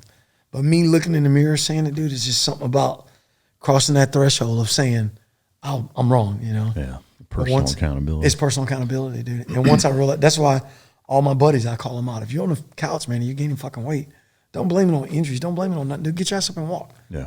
Because if I tell you we're going to Green Beret Club to have a beer, your ass will be there. You know what I mean? It's personal accountability, you know? So once I realized and held myself personal accountable for my actions of being mad at my wife, mad at my kids, and not just being selfish because I can't carry on my fucking career. And I remember she was just like, why are you upset? We should be planning vacations, getting ready to travel. I got a good job. You can be retired. You can get another job. I don't want another fucking job. You know, and in my mind, I'm looking at her like, what the fuck is wrong with you? Like, why would I want another job? Why would I want to be retired? Why would I want to go hang out with y'all? And in her eyes, like you just said, she was like, okay, so you choose them over me. And it took me a while. And now, you know, we talk every now and then, not like I wish we would, but I try to apologize to her like, hey, you're the greatest mother ever. And I mean it. And I'm like, you know, because I realize now, after I self-evaluated, it took about 2.5, 3 years, self-evaluating and realize where I was. Like, this is not me. I've always been a happy-go-lucky dude. Just go with the flow. It is what it is, you know, let life come to you. And after I realized that, I was like, what the fuck, dude? You know, after that, got a job working at Oak Grove Technology. I actually had that job before I even retired. So I never had any time to cope. It was just, I walked out of uniform right into a job, dude. So nothing slowed down. Yeah. And then I took about 3-4 months, dude, where I did nothing. And it was awesome. Yeah. Woke up when the fuck I wanted to. I didn't have nowhere to be. If I wanted to go to the gym, I did. If I wanted to be a fat, lazy fuck, I did. I just did nothing. And I don't drink. I don't do any drugs. I never have. So for me, I didn't have a vice. My only vice was, all right, dude, go out and just beat the shit out of your body. You know what I mean? You're athletic. Go beat your body up. Mm-hmm. So then after that, dude, I realized that, you know, this ain't me. So now every chance I get, man, I talk to guys about, hey, man, find something you like and do it, man. You know, and just pay homage to the ones that have been there. Because your wife's going to be there. Your kid's going to be there. But that train, that big green train, it's going to keep fucking moving, dude. It's never going to stop, so. Mm-hmm. When you tried to apologize to her, was she receptive to that? Not really. You know what she told me? Mm-hmm. Well, you guys are trained to, you know, talk to people and you're trained to, you're fucking interrogated. You're probably just interrogating me right now. And like she didn't believe you? She still don't believe me, man. Oh. I was like, hey, I went and talked to the shrink and this is what the problem was. I don't believe you. I'm like, got it. Yeah. But at the end of the day, you know, she saw a part of me that I don't even remember, bro. She said for like 2-3 months, man, I was walking out, I was going in that room and just sitting there. I don't remember none of that shit. Mm. I told her, I was like, I don't remember it. Yeah. She's like, she's like, and my daughter told me one day, Daddy, you wouldn't have asked us. You just didn't talk to us. You just didn't say nothing. You just kind of, it is what it is. I was like, really? I was like, well, what would I say? Nothing. Mm. You say hey and bye and go on about your business. And the sad part about it is, I don't even remember it, so I can't even, like, I apologize to it all the time. Like, hey, baby, I'm sorry. You know what I mean? Daddy was an asshole. I'll never do no shit like that to you again, I promise, you know. And me and my kids have always, and we got great relationships. But I just don't remember that part, man. Yeah. And it's crazy. They start noticing when, you start getting better because they would hug me more, and I'm real affectionate with my kids. I'm like, hey, come here, get daddy a hug, you know. And now, like, I hug them and kiss them all the time. Like, hey, call me, let me know where you're going, this, that, and other. And they probably wish I was still like I was, not in college. Hey, we liked it better when you didn't talk to us. You know what I mean? Like, you don't need to know the parties I'm at, daddy, you know. So, but yeah, dude, and that's one thing I'll pass on to other veterans, that just self-evaluate. Because sad part about it is people look at me like, oh, that guy's normal, he's happy-go-lucky. And that podcast was a saving grace for me, man. Yeah. It gave me purpose, dude, because I'm sharing other people's stories. And then nothing was more, after I did my second episode with Luis Cantrell, I had a lady call me and said she had lost a daughter, and she would love to speak with her because she can't deal with it. Wow. I said, let me put you in touch with her, dude. And that was like one of the best accolades ever. I put them in touch, dude, and that's awesome. they've been good friends. And I'm like, fuck yeah. That's really cool. So when you share a story and somebody hears that story, dude, and they're like, holy shit, I can relate to that. Hey, Johnny, you interviewed this guy that's having problems with his wife. Well, I'm having problems because of X, Y, and Z. Well, hold on, let me call him and see if it's okay if you can talk to him. Yeah. And you just helping people, man. So that's really cool. Yeah. Yeah, I mean, the podcast space is incredible for that. To me, that's some of the most rewarding things that take place in my life, at least, is stuff like that, you know. I told you I'm going down memory lane, dude. I'm just like right now I'm sitting like, man, I can go off right now. I feel good. Like, yeah, dude, you get out the bird, Johnny, you go about 10 yards. You're like, all right, Mike, call that bird back. Let's get the hell out of here. Oh, that's awesome. Task Force Dagger and Red, White, and Blue. Can you talk a little bit about that, how you got involved with both and kind of what the deal is? So Red, White, and Blue is Team Red, White, and Blue. It's basically like an organization that was started by Mike Irwin. And then my old company commander, Mike Sullivan, actually is he's probably the director now. But it's just one of those things that, you know, it's all over America's Team Red, White, and Blue. And it's basically one of those outreach programs that it's a nonprofit organization. And people run. They get together. You can run, walk, do PT in Fayetteville. It's like every Tuesday and Thursday, I think it is. And it's like-minded people. And that's what I tell people. I was like, if you want to treat a veteran, just get them around like-minded veterans. Because around like-minded veterans, we're not weird. You know, I literally sleep 2 to 4 hours a night, if that. I've always been like that. Just don't sleep a lot still. Oh. No matter what they give me, dude. But the thing is, I tell people, those 2 to 4 hours, it's good sleep for me. So when I wake up, dude, I'm ready to go. You know, but if I sleep 7 or 8 hours, I'll wake up lethargic. I feel like I'm, you know, like not myself. I need to get going. Like, what the fuck, dude? Like, it'd take me to 10 o'clock to get going, you know? Yeah. So I think whenever you put guys around like-minded guys that have like-minded outcomes, that think the same way we do, there's only, if me and you had 100 topics, maybe 3, that we'd be like, no, I don't see that. Most of the things we're gonna agree on, or we're gonna have the same, at least the same common traits about it. So Team Red, White, and Blue, when they designed this, it was designed to basically bring guys together, put them together, and girls together. And basically, I got involved years ago. I went to a race one time. I saw a Team Red and Blue. I was, what is that? And so it's worldwide, because every soldier that retires, you can find a group of veterans, and you can go out and do something together. Yeah. And again, it goes back to having purpose. So now they're providing that purpose for guys. Like, hey, Team Red, White, and Blue's meeting on Thursdays. And you know us, the first thing you want to do or don't want to do is let a teammate down. So if I need to be on Thursday, I'm going to be on fucking Thursday. If I need to be on Tuesday, I'm going to be on Tuesday, because I'm not going to go next Tuesday. And you're like, hey, where were you at? Slacking, shitbag. You know the deal. Now you got to hear that for a whole month. You only miss one day, you know, like, damn, dude. So it was brought together just to basically just join guys together. And then the running part just came along with it. You know what I mean? Like something we all do. So no, it's super cool. And Task Force Dagger, as you get into that, we do have a Patreon question from Matthew who asks, how did you get into diving? I'm assuming dive school, but do you plan on making some kind of documentary or submitting your findings to a museum or keeping it a sunken mystery? No. They will be submitted. So just to cover that, like, I can't go into grave detail about it, because a lot of that, for Matthew to ask a question, for DPAA, which is Department of POW Missing in Action, and some other, as long as acronym. So basically for POWs, DPAA. So what they do is when we find stuff like that, no matter what it is, it goes back to DPA. They have to test it, have to run it. And, you know, back in the day when they have the DNA like we have now. So they got to match that up with flight records. They got to match it up with who's on the flight, who survived the flight, where's this guy sitting, where we found it at. So all that stuff is documented through Jen, Dr. McKinnon, and ECU and DPA and all the people that we're partnered with. Once they figure out, like, hey, this is legitly no shit, we know 100% this is Johnny Glenn. That'll be released, in a document, do like a ceremony to the family, and they'll present the flag, because now you're no longer missing in action. You're no longer POW. You're actually, you're basically resting deceased as a service member. So a lot of that stuff is held tight hold, because what you don't want to do is that shit leaks. And prematurely, I say, hey, we found Mike, and they're like, oh, we got Mike, and then your family shows up and it's like, ooh, that ain't Mike. Like that would be, or just finding out through back channels. Or back channels, yeah, exactly. So we try to keep close hold on it. But yeah, there will be a documentary on it. And as far as, Task Force Dagger, I got hooked up with them just because, they run Dagger Dive down at dive school every year for the families. And Task Force Dagger's been around for a minute now. I think they just hit their 12, 13-year anniversary. And it was basically founded by soft guys, 4 soft guys. Yeah, such a great organization. Dude, it is a phenomenal organization. Mark Stevens, matter of fact, I just sent him a text the other day. I sent him a text telling him, like, hey, dude, he was on Instagram.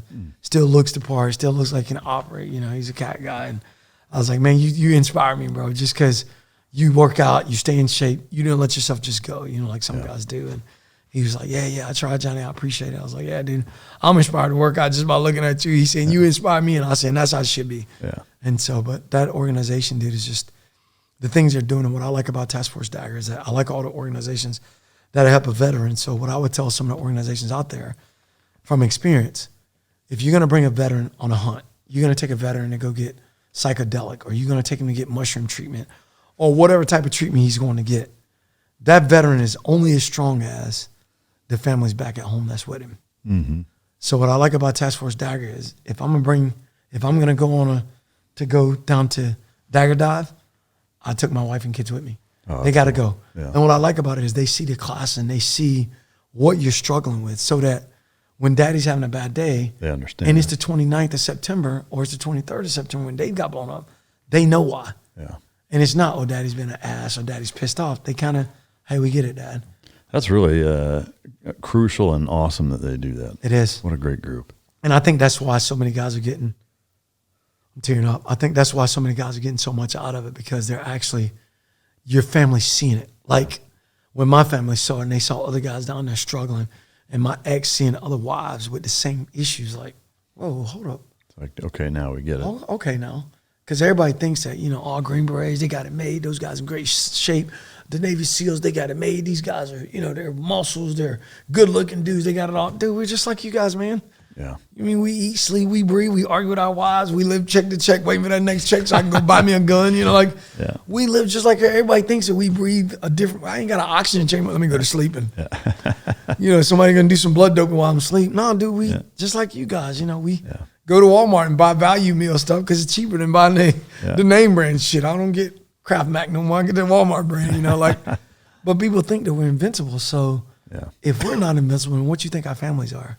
Right. I tell people all the time, man, when it comes down to me, I think my family went through way more than I did. Yeah. Because I know what I was getting into and I know what I was training for. Yeah. Well, I think that's generally the case because you have, we have each other. Oh, yeah. Yep. And they don't really have anybody. They don't. I mean, they have each other, but it's different. It's a different level. Yeah. Yep. Way different level. Yeah. So for them to do it for guys to bring guys in. So I would just recommend that to all nonprofits, man. If you're going to do something for a guy, because the thing is, and I've seen this 10, 20 times. We've sent our buddies off to go, say boozing. He's boozing a lot, taking pills. We send him off to go get treatment for alcohol. They keep him for 90 days, 120 days. Keep him for 6 months. He comes back home. He's back home for about a week. Wife's so happy he's not drinking. Hey, honey, guess what? Now I'm going to hand you this to-do list. He's a little frustrated, Haven't been drinking in a while. I got the shakes. Now you want me to do this fucking list. I'm going to go out there half-ass do it. Don't do it right. Now all of a sudden they're arguing. It's so much easier for that guy to go back to the booze. But now if she would have went with him to see what he's going through, to see what triggers that, now maybe she wouldn't have started yelling at him. Or she'd have been like, hey, babe, why don't we go to Lowe's? There's a few things I want to buy. Together. Let's do this together. And by the way, I stopped by this gun shop the other day. I was going to get this gun. Check this out. We can't get a check, but I'm going to get you one. Yeah. Lowe's is going to be a fucking gift for him, dude. He's in that motherfucker like, hell yeah, I'm building all kind of shit next week. You know me? But now she knows kind of how to approach that instead of throwing it in his face after he's been sober for a few months and he's trying to get his, he's walking on eggshells, dude. Yeah. And now all it takes that little just to push him off, dude. And I think that's why guys are cracking. They're like, oh, this guy went to his treatment, yet he commits suicide. Well, fuck, dude, you brought him back to the same toxic environment he fucking left. Mm-hmm. It's like our guys. You know, I tell guys all the time, we just send guys to go get help for boozing or whatever. Then you bring him right back to ODA. Well, guess what we do? We fucking booze. Yeah. And now he don't want to be the quitter. You know, we try like, nah, dude, you know, you ain't drinking nothing, dude. And then after a while, it's like, fuck, dude, that's, you know, like, you just got to get that shit done together, bro. Yeah. That's cool. That's really cool. Well, man, what a fascinating and, I mean, the storytelling of your career in the military is just second to none. And the stuff you've been through is nothing short of spectacular in terms of it being impressive and inspiring. What have I not asked you that I should have? I would say, what's my way ahead? Yeah. Yeah. I don't have an answer, but I don't keep a schedule. But I did tell one of my buddies, Mike Sullivan, the other day, if he's watching, he's going to be tickled. He's a Team Red, White, and Blue executive director now. But I was trying to go back in the military. Actually, believe it or not. Really? I was trying to go back in the Navy. No shit. Yeah, I was going to dive or what? Yeah, I was going to go back in the Navy, be a SEAL, and then like graduate, buzz, and then quit. Like, all right, motherfuckers, I'm out, whatever I can do. And then you know they're going to call you Cookie if you did. Well, exactly. Well, he told me, he said, if you do that, Johnny, your ass going to go to jail. Oh, really? So, yeah, I've been checking into it. He's like, dude, that's fraud. You just, like, broke all kind of laws. I go, but who the fuck is going to arrest me, dude? I'm going to fight for my fucking country. I'd have a bandwagon go, how the fuck are you going to arrest him for? Yeah. He's like, well, what would you go in as? I was like, change my name, dude, just different documents. And yeah. I'm 24 and I'd say like 30, dude. Right at 30, you know, you have a few aches and bumps, and because physically I know I could do it, dude. Yeah. It's just like, well, that's the it, Navy. dude. Yeah. Yeah, or the Army. Like I'm still, but no, I think my biggest way ahead, dude, is I want to continue. Oh yeah, I didn't even talk about Team Red, White, and Blue. Fuck, we're getting ready to do a run across America. Really? May 2025. We're running a flag from San Francisco to Washington D.C. Wow. Yeah, 12-man team, 9 guys. So how do you break that up? Like they're trying to do, I think we're going to do 15 to 16 miles per guy at a 7:30, 8-minute pace. And just nonstop? Just nonstop. Yeah. So what is that? Vehicles. I'm terrible at math. What does that shake out to, like time on and time off for each guy? Time on, time off for each guy, because each guy's going to run about 2 hours. You should be getting about 20 hours, hopefully. Oh, okay. About 15, 20 hours, too bad.